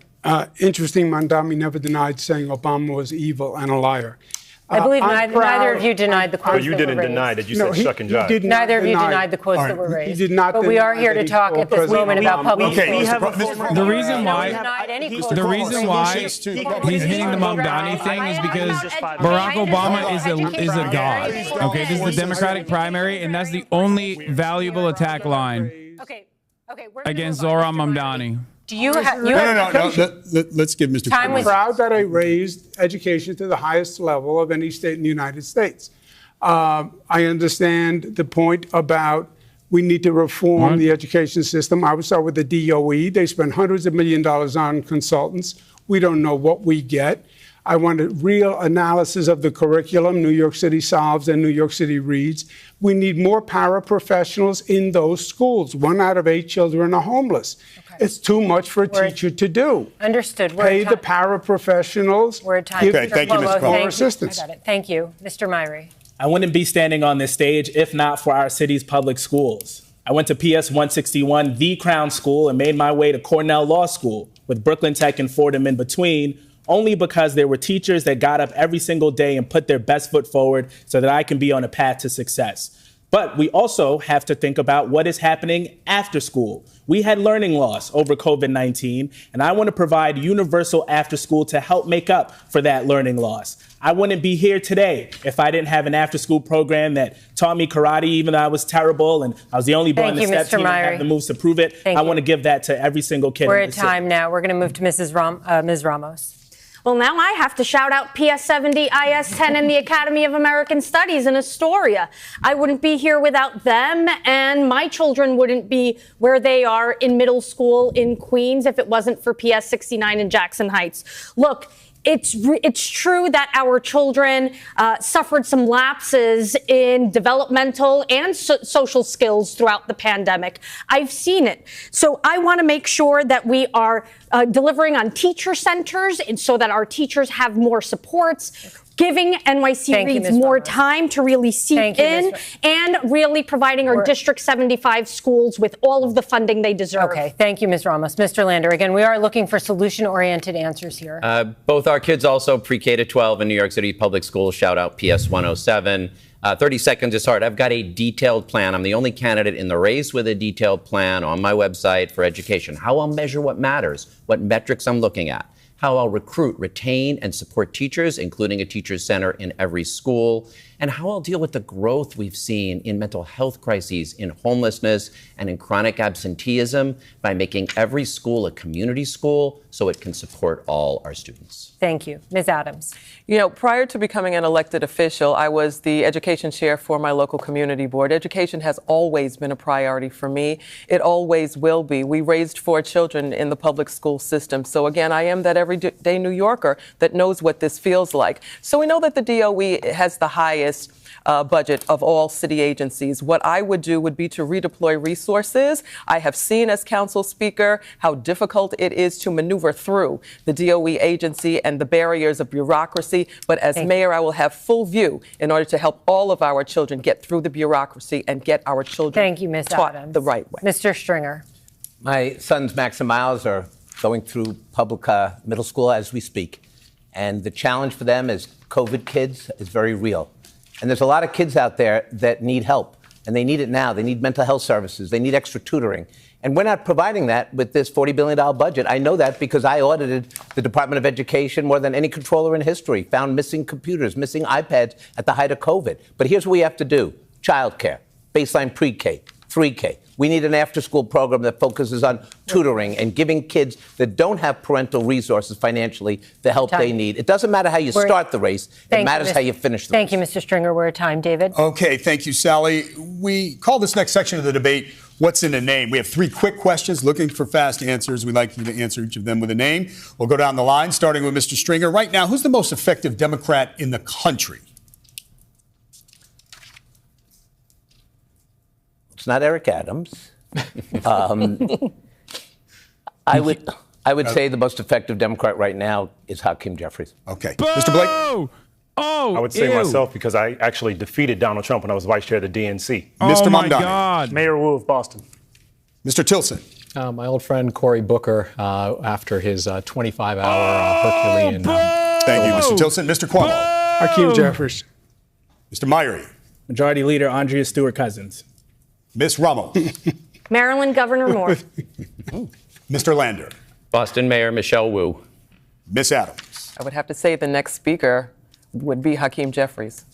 In the primary, voters will be ranking you 1 through 5, number 1 being their top choice for mayor. So we break up the order and start with Mr. Cuomo. Assuming you rank yourself number one, who on this stage would you rank number two? I'd leave it to the voters. So you would not put a name in, or you're not sure? No, I'd leave it to the voters. Okay. Mr. Tilson. I haven't decided on my number two, but I'm an ABZ. No disrespect, Zohran, but I think his policies are dangerous. Okay, Mr. Mamdani. I'm more of an ABC guy, anybody but Cuomo. I'll be telling my voters, however, who to rank number two before Election Day. Okay, no name was yet. Mr. Blake. I'm going to take the Andrew Cuomo approach and not answer your question. Mr. Stringer. Well, you're not supposed to make news at these debates, right? No, just joking. My second choice really will be based on who I think would be the second best mayor on the stage. Ms. Adams? I also would rank myself number one, of course. But we will not be breaking news as far as who my number two will be tonight. All right, Mr. Lander? Zohran. Andrew Cuomo has shown you many times tonight why he should not be anywhere on your ballot. Ms. Ramos? Well, I think this debate is really good food for thought and will give us all a better idea. I'm hoping to have a better idea by the end of tonight. Mr. Myrie? Stay tuned. All right. The last one, we'll start with Mr. Stringer again going around. 4 years ago in the race for mayor, who did you rank first on your ballot? What's wrong with him? He fucking sucks. He's a bot. He's an NPC. He is horrible. He hasn't resisted even one bit against the Trump administration's fascist fucking policies. They all suck. Just say AOC and Bernie or something if you want to fucking point to a Democrat that's like good. Or say Chris Van Hollen. I don't know. Mr. Tilson. The Boston mayor is a good argument, though. She has actually done decent by her Did he live constituents. in New York City to even vote? He said he would have done. You said you I think it was about 30 years since he lived here, right? Mr. Meyer. I ranked Meyer first. Ms. Ramos. I voted for Maya Wiley. Mr. Lander. Maya Wiley 1, Catherine Garcia 2. Ms. Adams. My biggest regret was voting for Eric Adams, number one, with Maya a very close second. Kathy Garcia was. All right, thank you, well, I'm not ranking any of you. All right, thank you, candidates. Stallion. Okay, we're going to move on to housing. You've all made housing a top priority in your campaigns. And as you all know, the city is in a housing crisis with a vacancy rate of just 1.4%. We'd like you to explain your proposed solutions to this housing crisis and how you would pay for it. You'll have 1 minute to answer this question. Mr. Tilson, we'll begin with you. Sure. Well, as I discussed about an hour ago, the key, I think, is to unleash the private sector to build a lot more supply, which wouldn't just stabilize rents. We have the highest rents in the country. We need to bring them down. I think they can come down by 20%.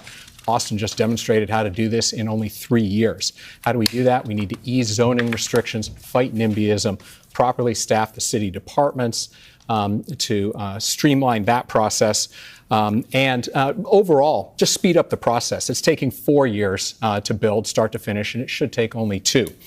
I will say my plan is basically the opposite of Zohran's. He wants the city to build all new affordable housing, which I think the city has we've seen the city is no good at building and operating housing. He would also saddle us, he proposes, with $70 billion of debt. This would end up looking like California's high-speed rail project. Nothing accomplished. We're at time. Thank you, Mr. Tilson. Mr. Cuomo, how would you try to resolve the housing crisis, and how would you pay for it? Yeah, it's a desperate problem. I built housing for the homeless in my 20s. Excuse me. I served as HUD secretary and built housing literally all across the nation, hundreds of thousands of units. We need to blow up HPD. It's an obstacle. The city council is a bottleneck. We have to use faith-based I'd like to respond to that. We need to use vacant city land. I've shown that I know how to build. Look at LaGuardia Airport, look at the Kosciuszko Bridge, look at the 2nd Avenue subway. I know how to get things done. And that's what this election is all about. Not plans. Who can get something done? Ms. Adams, yes, if you would like to very briefly respond to that, since he invoked the I'm going to molest every city council member who stands in my way. I'm going to molest them extra hard. You know I have experience in this field. The only person on this stage, actually, that has experience of city governance and doing the work. The city council, under my leadership right now, has already walked. It's okay, I'm Italian. This is my culture. For the people of the city of New York. So the city council is not bottlenecking anything. Maybe perhaps 10, 20 years ago, when you were a governor, that was happening. But under my leadership, we have a brand new culture in the city council where we are actually working for the people to make sure that housing is built, and housing is built now. Very, very briefly. Yeah. the mayor has an interesting proposal that I think we're going to see in the Charter Commission that talks about the role of the city council and expediting the approval mechanism. Okay, Mr. Myrie, your top solution to the housing crisis. You have 1 minute to discuss it. I grew up in a rent-stabilized apartment. It is a place that my mom, my parents were able to find, the only affordable place they were able to find to raise me to be on this stage right now. But that opportunity has slipped away for too many New Yorkers. My wife and I, we want to put down roots in the same neighborhood that we grew up in. When you walk down Bedford Avenue, everything costs $1 million. Who has $1 million? Maybe some of the people on this stage do, but I don't have it, and I know you watching at home don't have it either. So I've been clear about what my plan is to drive down the cost of housing. 1 million homes over the next 10 years. We can actually do this with some leadership. The leaders of the past, like Cuomo, who had the opportunity to do this, only gave us a city that is more expensive than it was 10 years ago. I want to also extend pre-K and 3K from 2:30 p.m. to 6 p.m. so that we can draw families here and keep them here. And I want universal free after school for every kid in this city, because it has to be a city where you can raise a family and where we can move everyone to a path to success. And very, very briefly, what is your price tag on those 1 million new homes? My plan does not require us to raise taxes and reduce the private market in order to build housing, incentivize. All right, thank you. Ms. Ramos. Property tax reform is at the crux of our affordable housing crisis in this city. I want to make sure that we are helping homeowners and landlords bring down their costs. Water rates, the cost of water has skyrocketed in the past 3 years under the current administration. And then I want to freeze the rent. As a rent-stabilized tenant, I know how tough it is to be able to keep up with rent. The rent is too damn high and the wages are too damn low in this city. So I want to make sure that we are unwarehousing the 5,000 apartments that NYCHA is hanging on to. I want to make sure they're repaired so that we can chip into that 200,000 New Yorker waiting list. I also want to bring back the co-op city model so that we can attract the city services that are needed. We need more nurses. We need more teachers. We need more doctors. We need more police officers and firefighters. So I want to build more low-income rentals and modest equity homeownership opportunities so that every New Yorker can own a piece of our city. Thank you, Ms. Ramos. Mr. Lander. Everyone on the stage talks about affordable housing. I've spent 3 decades delivering it. Spent 15 years before I ever got into elected office with my sleeves rolled up, renovating abandoned buildings and vacant lots into affordable homes. In the city council, I was the champion for the Gowanus redevelopment, 8,000 new units, 3,000 genuinely affordable.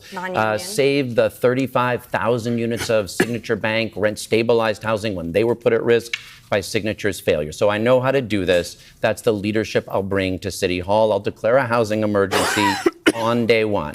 I put out a detailed plan for how we can build 500,000 homes over the next 10 years, and I've laid out where, including 50,000 units in great new neighborhoods on 4 of the city's 12 city-owned golf courses. Might be losing the golf vote tonight, but we need the pathway to homeownership and genuine rental housing. I've also laid out detailed plans for how to fix HPD and NYCHA. I've got the management experience. I can deliver those homes. Thank you. For viewers at home, that's the Housing Department and the New York City Housing Authority. Thank you. Ms. Adams, given that you spoke about this before, we're going to give you 30 seconds to continue your answer. Yes, already doing the work. Don't need a manual or a transcript in order to do it. I'm already doing it currently as we speak. So I've already delivered thousands of affordable units to people of the city of New York. We can take a look at Innovation Queens, the largest privately developed structure that is coming up right now, unheard of. We can look at Bronx Metro North rezoning. We can also look at what we just passed 2 weeks ago, the Atlantic Avenue rezoning. And yes, we can take a look at the City for All, which will create over 80,000 brand new affordable units. We have to move on to Mr. Stringer. Doing the work. Thank you. Mr. Stringer, can you please talk about your housing plan and how you would pay for it? Well, first of all, this housing crisis is way too real, and we've confronted housing issues in the past. Mayor stepped up and didn't do the minimum, they did the maximum. LaGuardia built 2,200 public housing units. The Mitchell-Lama housing program, the greatest integrated housing program in a generation, was also built. Right now, all we do is have luxury developers propose projects that gives us affordable housing. I want to upend this. My plan, take 1,000 vacant lots, build the affordable housing that we need. You give the land to not-for-profits, to community-based organizations. We're in the game. This is not pie in the sky. I can't say to you tonight, given my 30 years of experience, that anyone has a plan to build 1 million homes or 500,000 homes in 10 years. Don't believe it. Believe what we can do in the next 2 years. That's the first step. Lastly, we also have to recognize who can best do this work. This chatter is correct. They never asked their stances about Israel. What the fuck's going on? For 8 years. And we're at time, Mr. Oh my God. Oh my God. Mr. Blake. Chatter, you are right. They never asked about Israel. Housing crisis, you have to actually go through the journey. My mama overcame homelessness. We sold dinners to pay rent in South Bronx. And so this is not about a report from me. This is about reality. So how do we fix the crisis? We need local median income because area median income is not working. We need to end credit scores being utilized Who for cares housing about applications. Israel? What do you mean? I'm Israel high, brother. What the fuck? How will I know who to vote for? Of our New Yorkers. When you think about what's happening so far, I only know who likes Israel the most by ribbon sizes.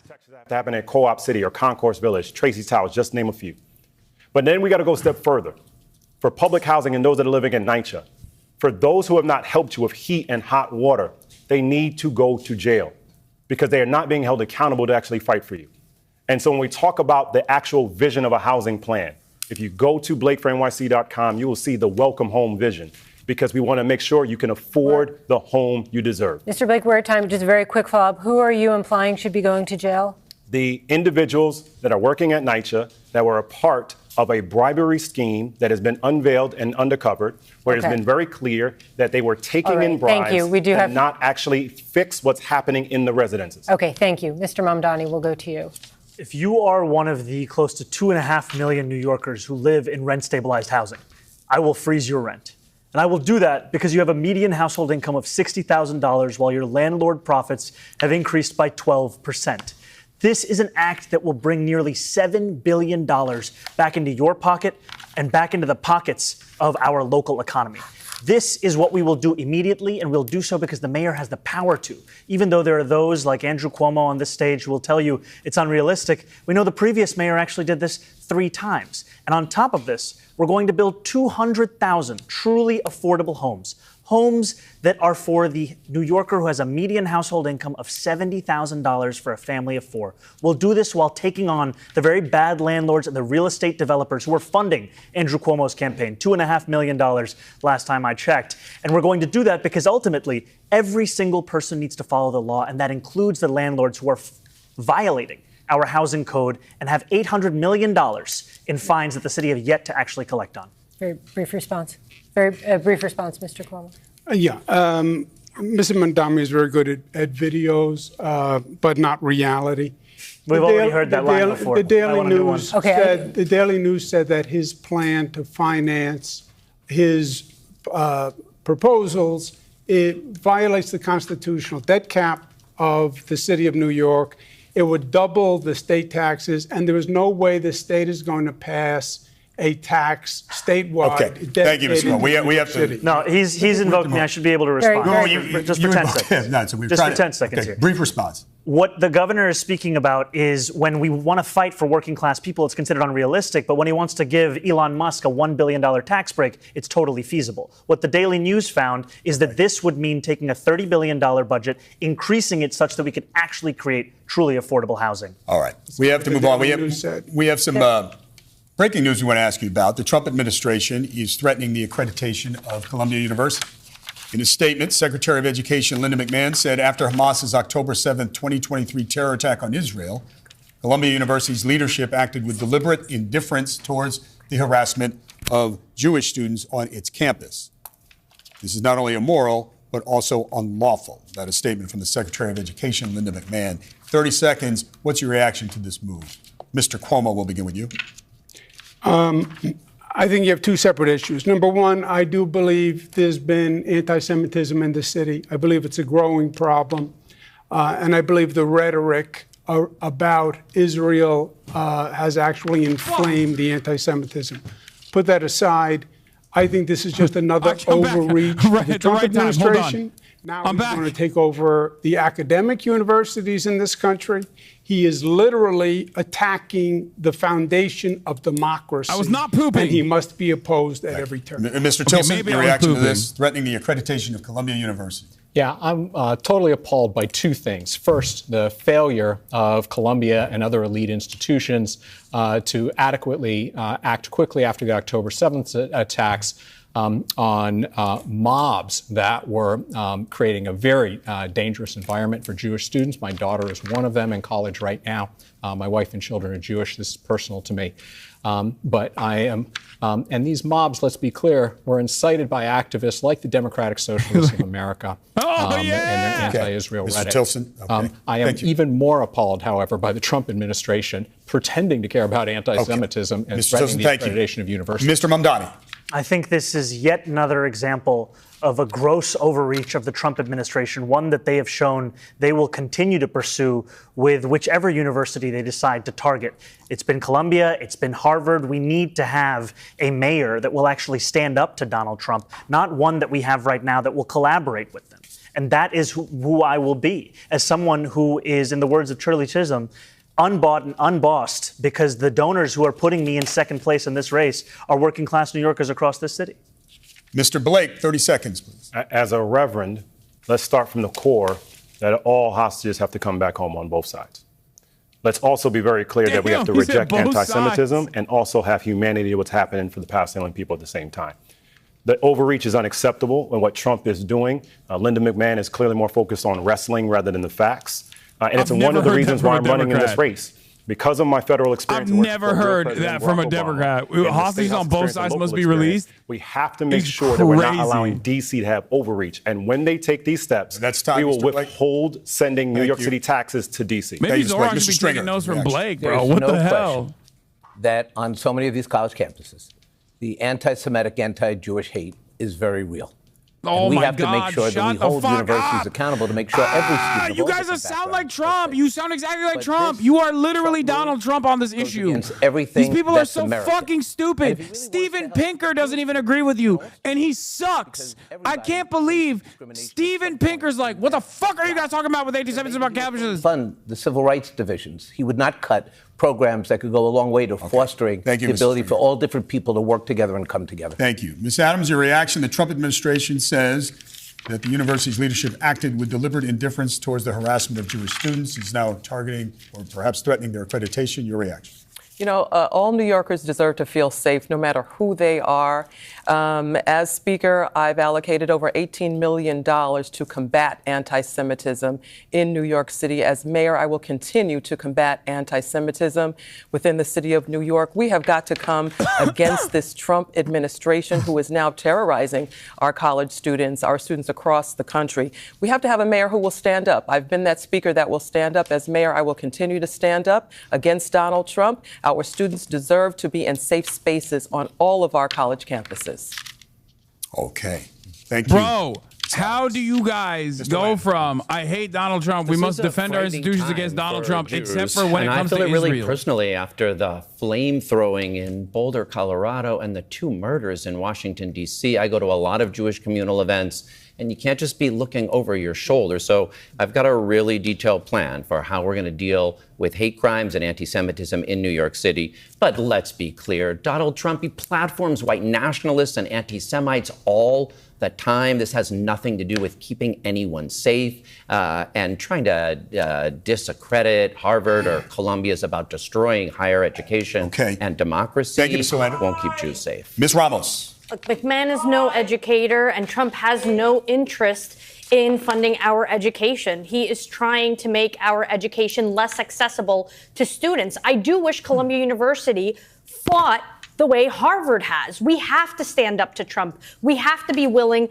to fight back, to sue, and that is exactly what I will do as your mayor to make sure that we are keeping our Jewish students safe, our Muslim students safe, and that we are fighting bigotry at every turn. There is no room for the skyrocketing anti-Semitism that we are seeing in our communities, Ms. Ramos. And the xenophobia must end. Mr. Byron. There has been a clear and unequivocal rise in anti-Semitism in this city and across this country. And we have to be just as clear and unequivocal in calling it out and rooting it out wherever it rears its ugly head. That is what I'm going to do as mayor. But come on, this is New York City. Our Jewish friends and our neighbors, they make our city what it is. Kindergarten through 8th grade, I went to school next to Beit Rivka. That is part of what makes our city great. This is a shameful, unconstitutional overreach by this Trump administration, and it is pattern and practice for what they have done all across our city and country. Thank you. Thank you. We're going to stay in the area of Columbia University with our next question and Sally Goldenberg. Thank you, David. The case of Mahmoud Khalil, a permanent U.S. resident who helped lead pro-Palestinian protests, drags on in the courts. The Trump administration wants to deport Khalil, accusing him of supporting Hamas, a terrorist group, and making Jewish students feel less safe on campus. They say he's a threat to foreign policy. He was arrested and detained, but has not been formally charged with a crime, and he says he's done nothing wrong. We're looking for a very short answer here, and we'll begin with you, Mr. Mamdani. Do you believe that Mr. Khalil should be set free or deported? He should be set free. He should be at home with his wife, Noor, and their young child. And the fact that he is still in Louisiana is an abomination. It's an attack on our First Amendment. And it is clear, another example of Donald Trump weaponizing the very real issue of anti-Semitism to then throw Palestinian New Yorkers into detention facilities and not even tell us what the crime is that they're charged with. Thank you. Mr. Tillerson. Nice. I can't answer the question without knowing all the facts right now. It certainly looks like another case. Stop, let me finish. It looks like another case of Trump administration overreach. They need to prove their case and show that he has ties to terrorism. That would justify via due process revoking his green card and deporting him. I hate him so much. Oh my God, fuck you. Will be able to do that, and therefore he should be set free. Why don't you believe in the Armenian genocide? What do you mean? Mr. Cuomo. Where are you getting this information from, Chatter? Trump eroding democracy. When have I ever said that I don't believe in the Armenian genocide, you fucking moron? He should be released. Why do you have to fantasize about positions I don't have? Mr. Myrie. He should be immediately set free. Ms. Ramos. We have due process in our Constitution for every person. Mahmoud Khalil is no exception. He belongs home with his family, just like Andrea Hernandez and so many others who have been unlawfully abducted by ICE. Mr. Lander. Mahmoud Khalil should be at home with his family, and so should Dylan Contreras, a New York City public high school student that ICE tricked and then arrested and is trying to deport. We've got to stand up, make sure folks have legal services, and then New York City has their back. Ms. Adams? Yes, Mahmoud Khalil should be released immediately. There is no due process in Donald Trump's America, and that is why we all have to pull together and fight this chaotic Trump administration. It cannot be allowed to harm more families, to harm more individuals that have committed no crime. This should be unacceptable to every American and everyone that lives in this country. Thank you. Mr. Stringer. As a Jewish American whose wife works at the Jewish Museum in Lower Manhattan fighting the Holocaust, fighting to make sure we remember the Holocaust, I will say unequivocally that taking this man off the streets and others off the streets without any charges or any rationale is a direct horrifying moment for our Constitution. Donald Trump should be ashamed of himself for doing this. Mr. Blake? Mahmoud should be home with his family, full stop. It's really that easy, Whitney. Extended on this is the appreciation and understanding that whether it be Dylan from the Bronx or any of our communities, we should not believe that a convicted felon president is actually going to ever honor the Constitution. It's the reason why we have to make sure we protect our immigrants and have more lawyers at our immigration hearings, because we should actually know where individuals are so they have a chance to fight for their own justice.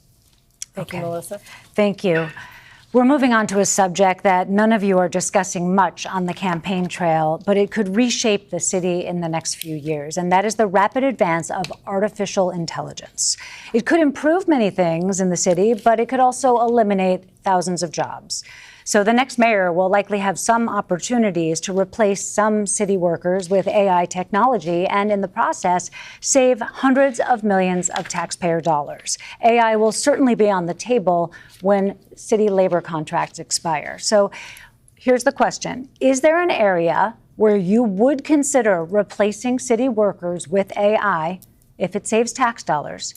And would you also offer any protections to city workers? You'll have 30 seconds to answer. We'll begin with you, Mr. Mamdani. Well, I think Andrew Cuomo would tell you that he's already replaced a campaign worker who would have written his housing policy with AI because he had it written by ChatGPT. I can tell you that I'm proud to be endorsed by the labor union representing the largest number of city workers, DC 37. And I'm proud of that because my approach to artificial intelligence will be one where we can find efficiencies in the contracts and consultants that we work with as a city, but we are not going to use this language of artificial intelligence as a justification for further layoffs of city workers. Okay, Mr. Mamdani, time. Thank you. Mr. Tilson? Yeah, I think actually AI is going to be a home run for this city because we are second only to Silicon Valley, the sort of tech hub, the East Coast tech hub for a lot of these West Coast companies. So whatever we might lose in some jobs, I think we're going to gain if we're smart, if we roll out the carpet, because we have the knowledge workers here to attract these entrepreneurial businesses.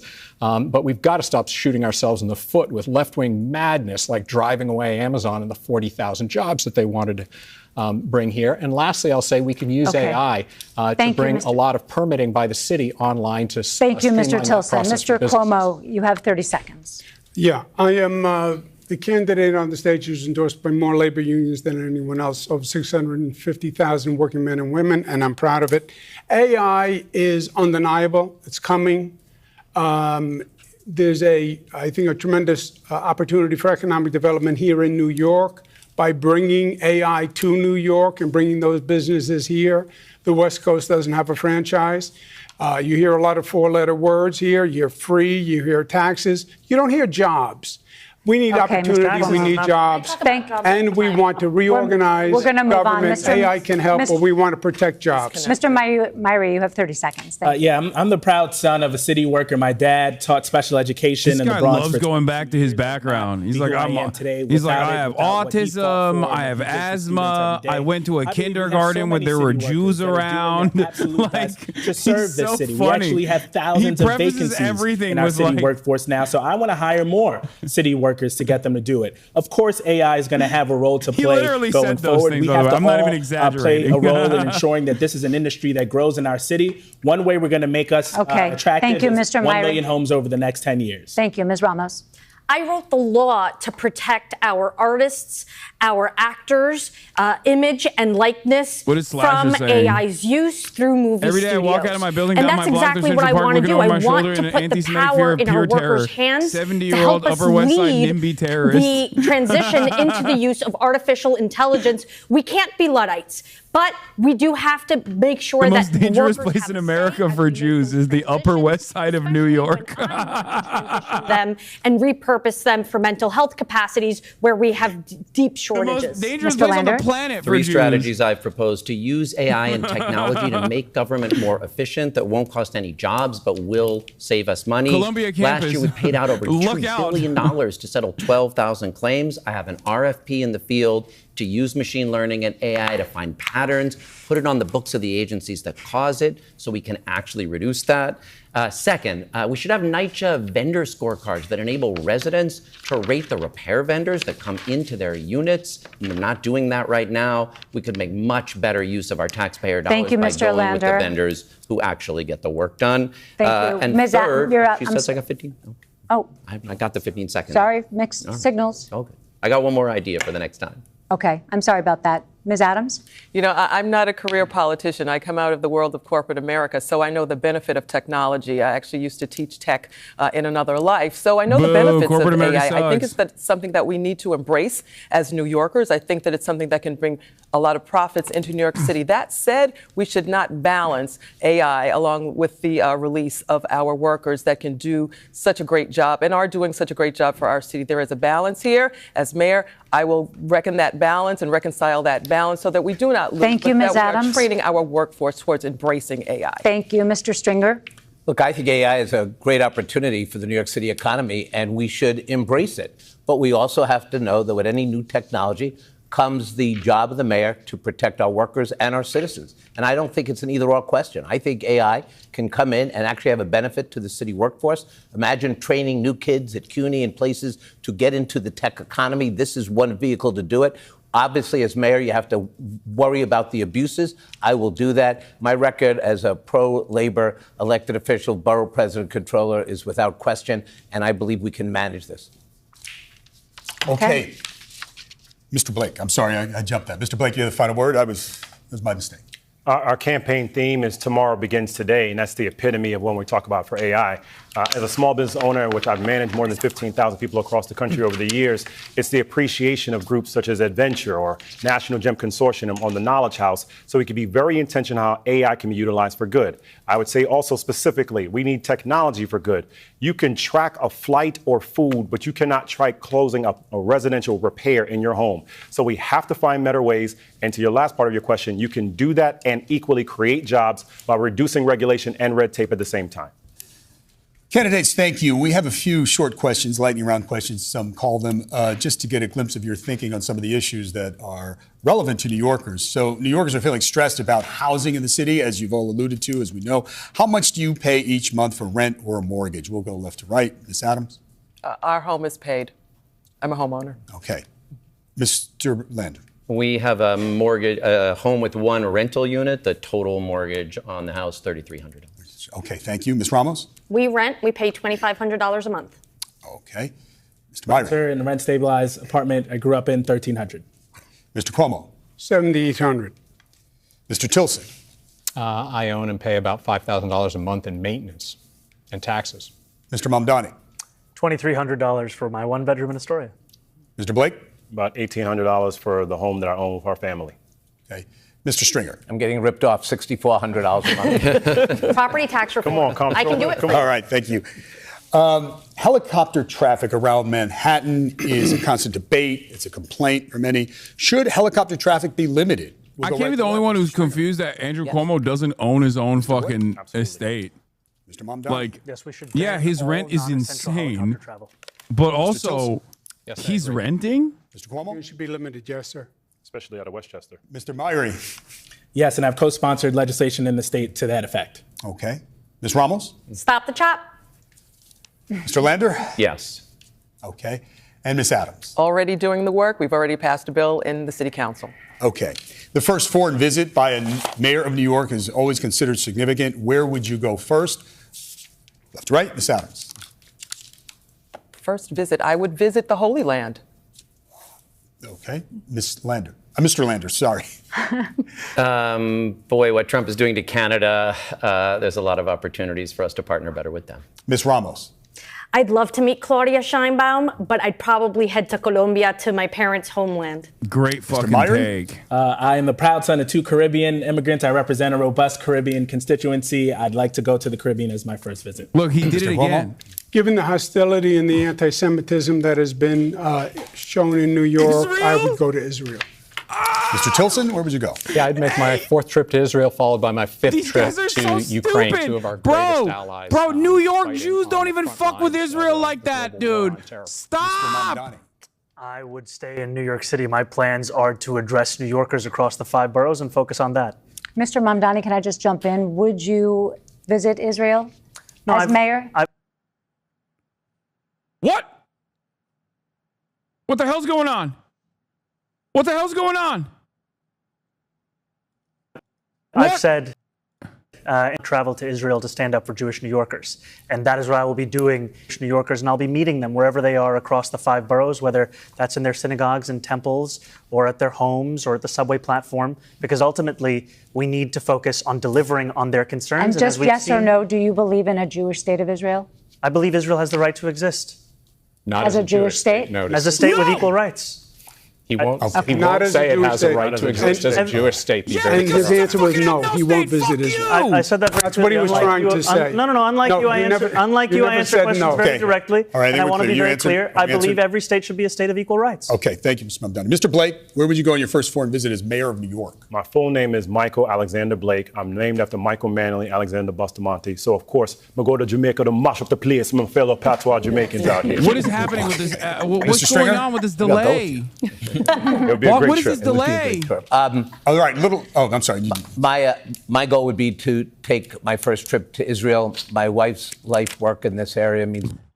What the fuck? Okay, about a minute left. What's your favorite go-to pizza spot What's your order? Mr. Cuomo, we'll start with you. Gabby's in Queens. Mr. Myrie. Gino's Pizza, Flatbush Ave. Ms. Ramos. Louise on Baxter Avenue in Elmhurst. Mr. Lander. DeFar in Midwood. Ms. Adams. Alba, Queens Boulevard. Mr. Stringer. It's Kids' Choice, Joe's. Mr. Blake. Vinny's, Grand Concourse, Burnside. Mr. Mamdani. I grew up in Morningside Heights, so I have to say Coronets. Okay.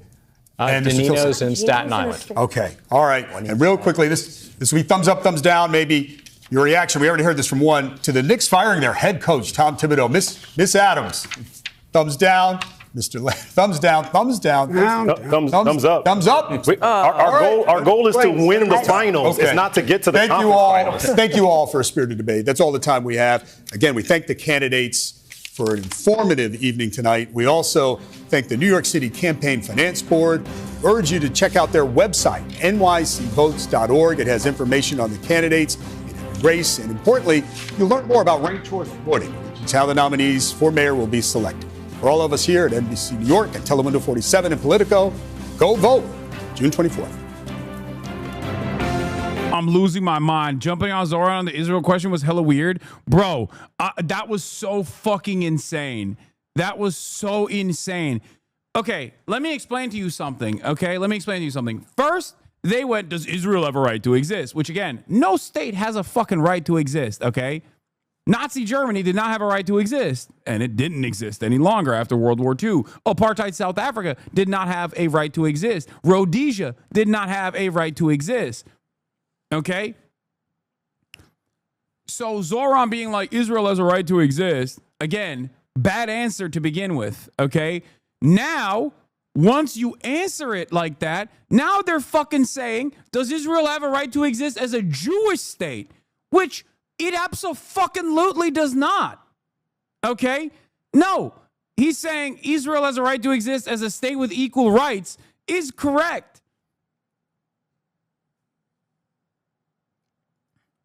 I cannot believe that this is now a major point of contention that they're fucking posting.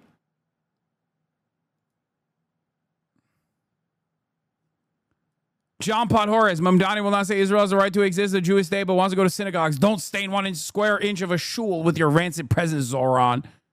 Fucking fascist, dude. Suck my fucking cock, okay?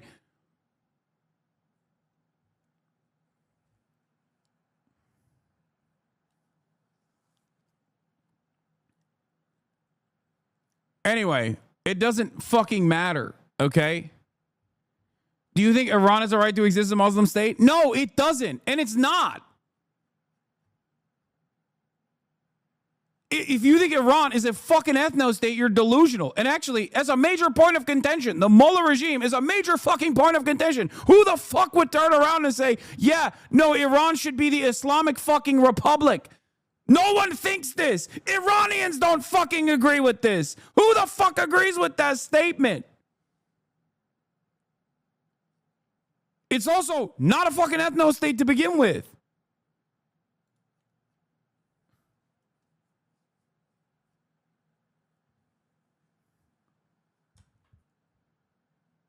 What is going on? Americans are so stupid that they will look at Zohran saying, hey, I want to make your life better by making rent low and making housing affordable and make nice with everyone. And we'll say, sounds good, but it's communism. So I'm voting for mega rapist Hitler bin Laden. Yeah.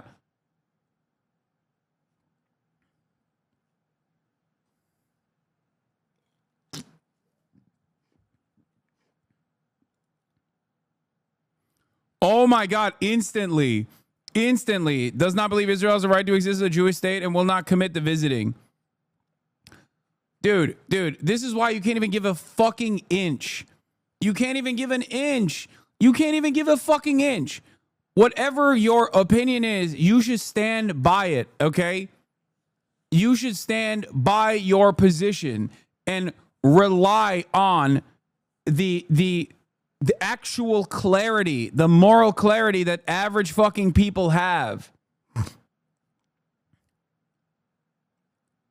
It's so stupid. No, of course. The idea that like Israel has a right to exist, like fuck you. No state has a right to exist. People have a fucking right to exist. States don't have a fucking right to exist. Okay? As a Jewish New Yorker, I'm deeply disappointed in Zohran's inability to stand up for Palestine during this mayoral debate. He never once mentioned the genocide and says Israel has a right to exist. I expected better from a DSA candidate. Thumbs down.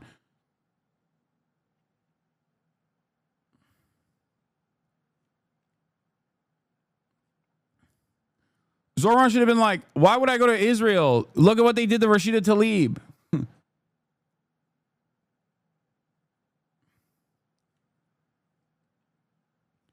I can't believe that they fucking turned around. Isn't Japan an ethno-state? Asking genuinely. Yes. And that's a fucking major self-defeat. A major point of self-defeat for Japan to begin with. Yeah, no shit. Ethno-states inevitably end up destroying themselves. Look at the fucking Japanese birth rates. Yeah, that's a major problem.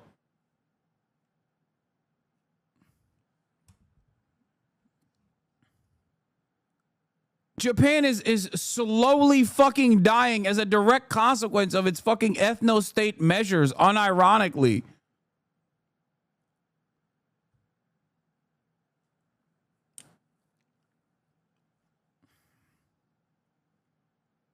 Trying to explain ethno-state to a white man, so imagine Japan. Also, there's a lot of fucking xenophobia and racism in Japan. But as far as de facto or de jure racist racial practices, it does not resemble what the fuck is going on in Israel, okay? There's no like direct fucking law in the book. Like there's still a fuck ton of migrants that are abused and exploited in Japan. There are so many fucking issues, but it's not an apartheid. Japan had its own historic ethnic cleansing campaign against the Ainu people.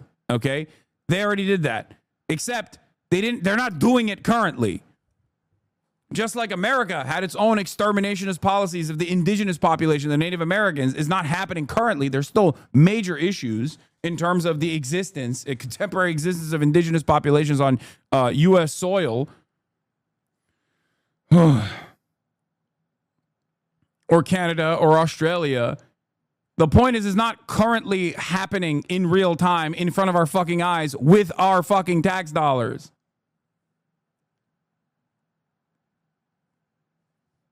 None of this is a defense of historic atrocities. Okay? If I was around back then, I would try to do my very best to stop that too. And I'm here right now trying to stop the modern version of that. Do you understand? So anyone that tries to bring it up, anyone that tries to bring that shit up is so stupid.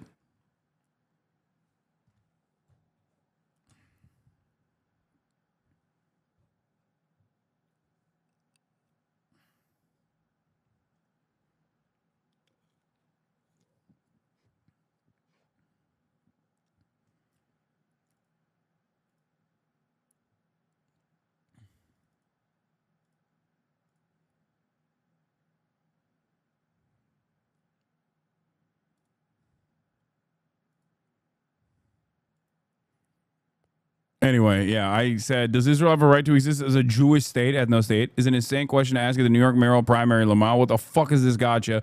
Of course it doesn't have a right to exist as a fucking ethno-state. No state has a right to exist to begin with.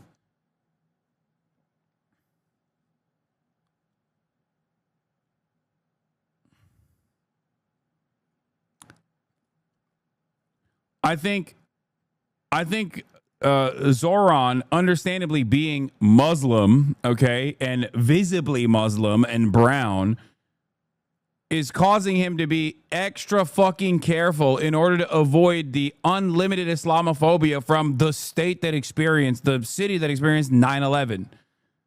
Having said that, however, one of the greatest values that Zohran has is that he is authentic and unflinching. I'm disappointed in your lack of support for a Jewish ethno-state committing an unlimited baby holocaust. Yeah. Excuse me, sir. Like, I'm not expecting him to fucking get up there and be like, we must dismantle the Zionist entity piece by piece, okay? It's not what I'm expecting. But, like, it's, I mean, if they're gonna, you're a fiery guy. You attack Andrew Cuomo, you can fucking attack the media for framing the question in that way as well. You could just be like, I think this is a ridiculous way to ask, a ridiculous question to ask when we have American congresspersons who are Muslim who are not allowed entry into their ancestral homelands by the Israeli state, but like, that is currently committing an ethnic cleansing campaign. He said it's a genocide. He can say it in the fucking debate too. That would actually do LeBron numbers if he were to say that at the fucking debate. Because the reality of the matter is, New York Jews are also aware of what fucking Israel is doing, and they're not as invested in Israel as like the American media class and the American politician class is, because they're not fucking paid by AIPAC.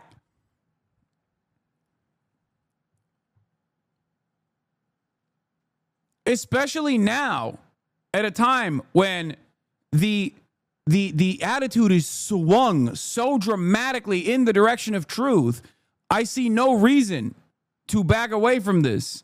19 months of unlimited child holocaust backed by the American state. It's okay to be like, this is unacceptable.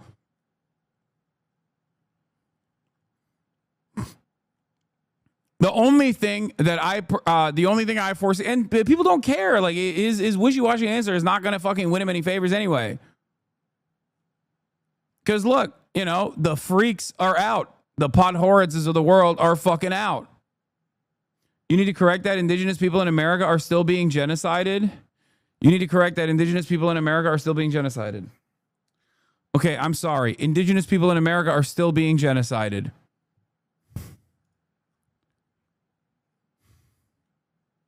Is just like Gaza. They're currently fucking dropping bombs on reservations. You're right.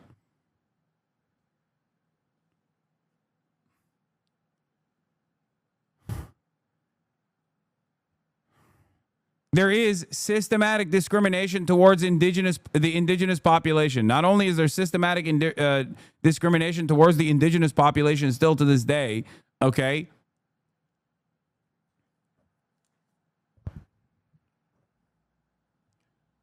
But beyond that, they are still hyper focused on by federal authorities, by law enforcement, underserved. None of this is, admitting that or recognizing that is not incorrect. My point is, it does not resemble the initial settler colonial ethnic cleansing campaigns. Okay? Whereas a close comparison to the initial settler colonial ethnic cleansing campaigns is occurring right now.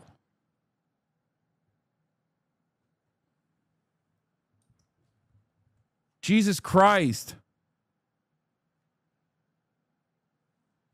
What the indigenous population went through in the indigenous genocide that the American settler colonialists engaged in is a one-to-one comparison, a modernized version with what Israel is doing right now in the fucking Gaza Strip.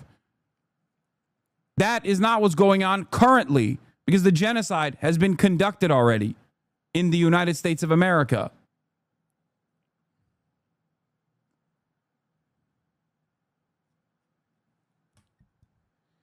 Oh my God. Can you read my message, boss? An outsider POV. I'm tired of Israel killing civilians. I'm really tired, boss. I'm from Barcelona. I have a big impotence on me and cannot help me. I'm a grown-up man, and this makes me want to cry. Fuck it. What?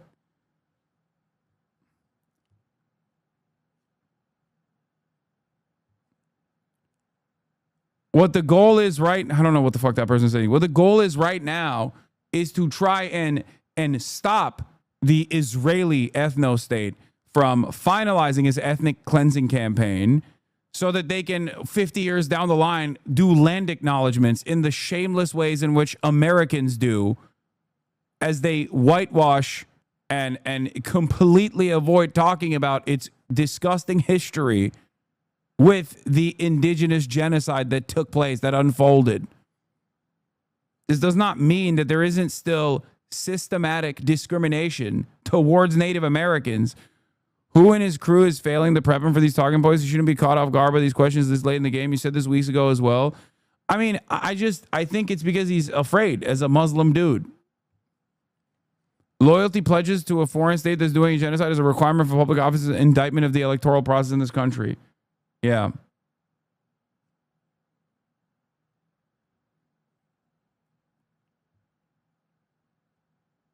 More coming out. Deborah Lee, the jihadist candidate for New York City mayor, Zohran Mimandi, is just straight up refused to agree that Israel has a right to exist as a Jewish state. Yeah, I think these people are getting a little too fucking horny.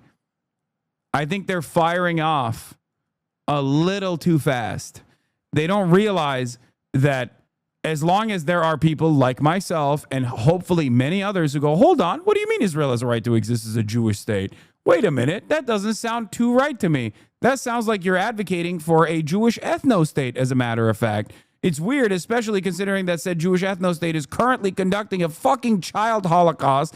I don't think that's appropriate. As long as there are people who actually push back on these fucking ridiculous claims, you know, after 19 months of unlimited child murder, for the record, I suspect that all of those people will look quite fucking silly in the rear view mirror. Anyway, the debate did go very well for Zohran.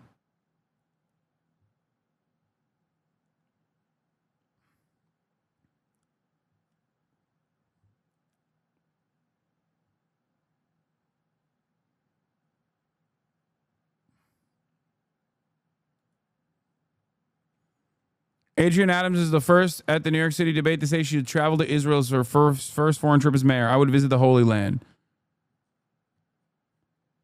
Jacob, you are fucking so weird, man. You are so goddamn weird.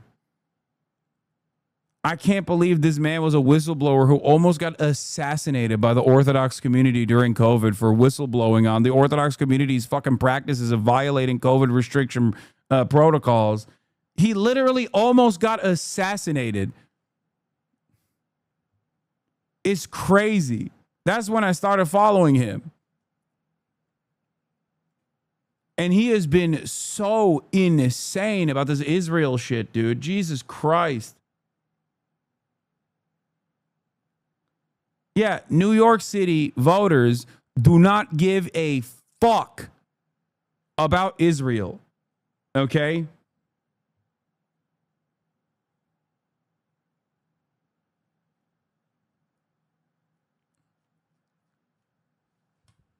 And the people that do give a fuck about Israel are not voting in the New York City Democratic primaries, okay? There are communities that do give a fuck about Israel. They're Republicans, okay? Go to the fucking Republican primary if you want to talk about how much, Tel Aviv matters, okay? It's bullshit. New York City has an incredibly big Jewish population. Yeah, I know it does, dumbass. And I'm saying those New York City Jews are New York City Jews. The ones that care about Israel, specifically some Orthodox communities, are already voting MAGA Republican every fucking step of the way. Bro, you have no clue about this one? Dude, I do. You don't. Okay? For Jews, Israel is not the highest fucking priority when voting for a goddamn mayor. This is a perfectly made up media fucking narrative. There are plenty of polls. Here. Another question from the New York City mayor's race polls that's interesting. How important to you is that the next mayor of New York City has a pro-Israel stance? For all voters, very somewhat important, 32%. Very somewhat unimportant, 45.9%. And for the Democratic primary voters, very somewhat unimportant is 50.9%, a net 20%.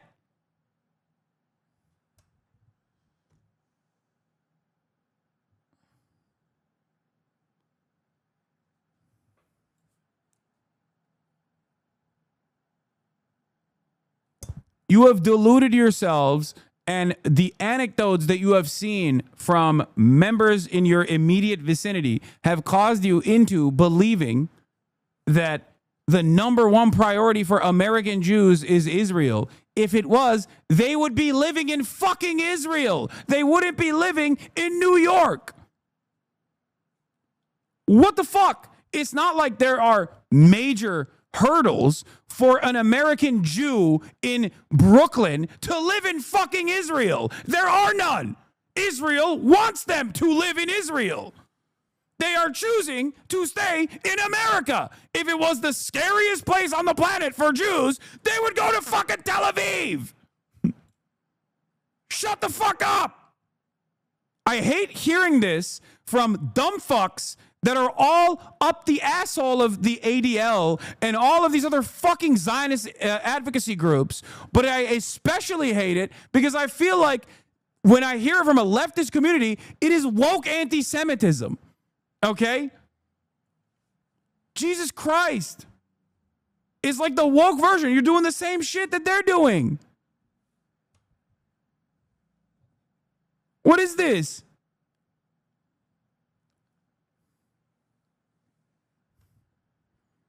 Stop conceding to the fucking idiotic Zionist framing that all Jews only care about Israel is their top priority.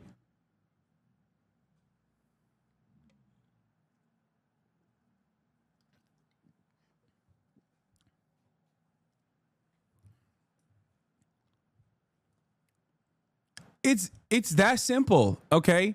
It's that simple.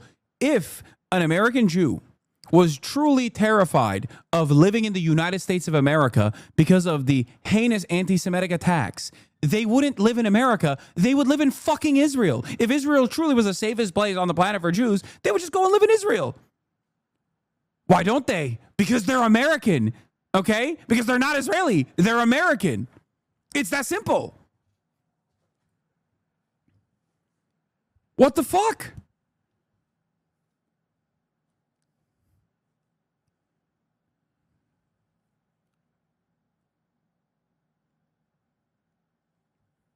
This isn't to say that there aren't Jews and non-Jews that love Israel and care about it and place it at a high order of priority. I'm not saying that at all.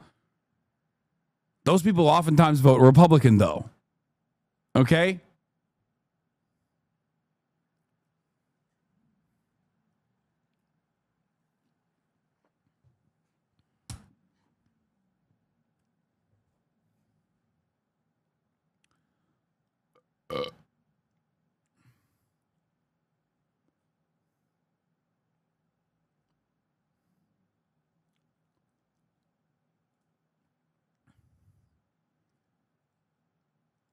This was the Andrew Cuomo show. Oh my God. We asked Dem Insiders how it's going. They're trying to fucking frame it as favorably to Andrew Cuomo as possible to basically not believe your lying eyes. Andrew Cuomo got ass fucked.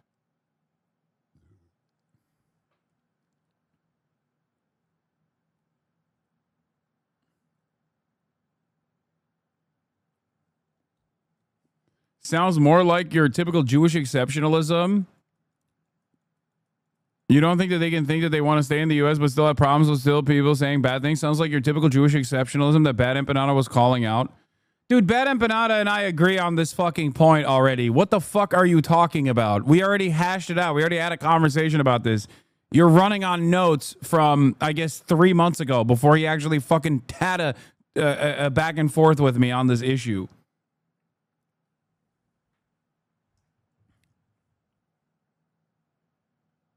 God damn. Drama perverts.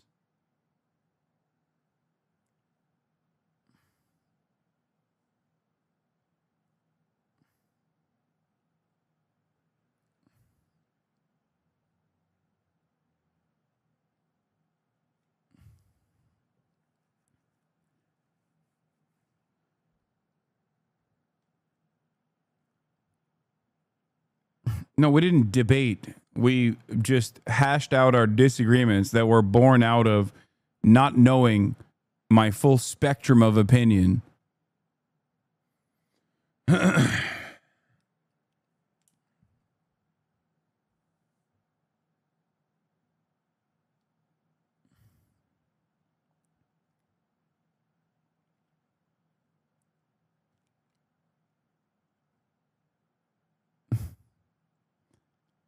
in any case,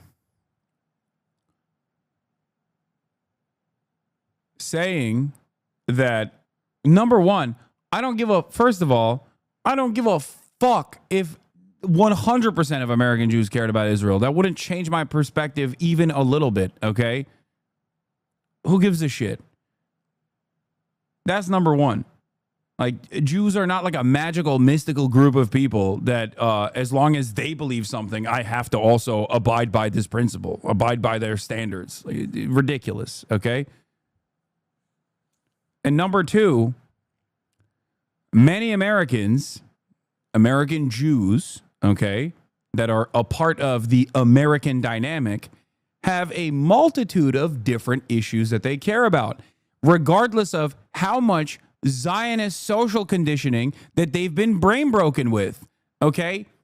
Because let's say you're an American Jew who is, I don't know, 40 fucking years old. You're still paying off your student loan debts, okay? And a guy is out there being like, I want to eliminate your student loan debts. But that guy also says Israel's doing a genocide. Okay? Do you think that 40-year-old American Jew is going to be like, well, this guy says Israel's doing a genocide, but he wants to actually fucking eliminate my student loan debts? Something is going to be a higher order of priority. If you automatically assume that every Jew is going to be like, whoa, he criticized Israel, he's saying mean things about Israel, obviously I can't vote for him, you're a fucking psycho, okay? It's the same fucking calculation that black people make when they're voting for racist white people, okay?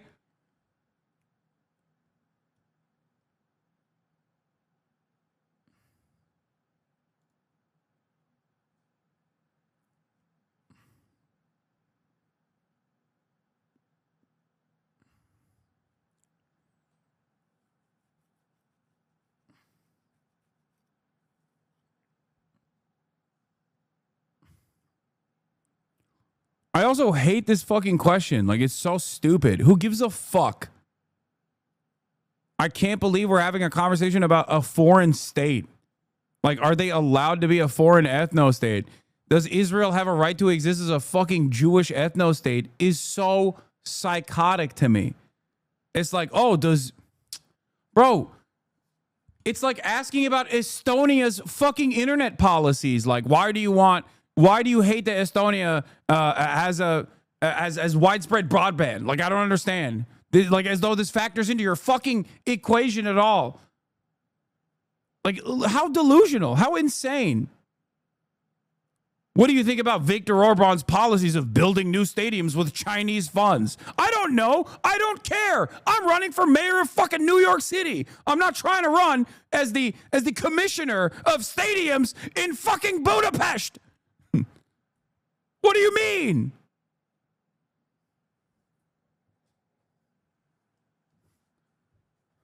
I want to lower the fucking price of rent. What the fuck are you asking me if the modern Nazi state has a right to fucking continue doing baby murder? What the fuck?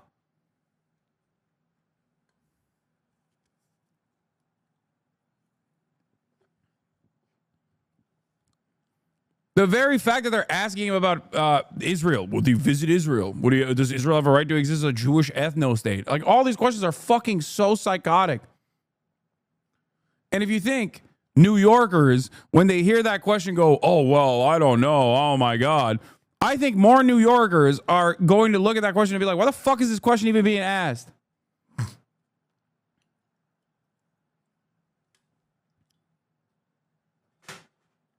It's all made up media bullshit. The idea that this is like a significant question that will be incredibly important for this fucking election. And if he were to turn around and be like, yeah, Israel has a right to exist as a Jewish ethno state, which would be psychotic for him to fucking say. Okay. Then they would move on. They'd be like, why do you say Israel did a genocide then? Because it's not. It's about wearing your opposition down. Do you understand? That's why I loved the France Unbowed candidate when they were asking him about how like Mélenchon did an interview with me, and on French national television they were like, "Oh, you did the interview with le antisémitique islamo-gauchiste Hasan Piker," and the guy was like, "You guys call everyone that talks shit about Israel anti-Semitic. Israel's killing children. I want to talk about that. Okay, let's talk about that." And he shut that shit down. That's it. That's it. That's how you're supposed to deal with this. If you're like, what the fuck are you talking about, dude? Oh, yeah, okay. Everyone is anti-Semitic because they just find it to be unconscionable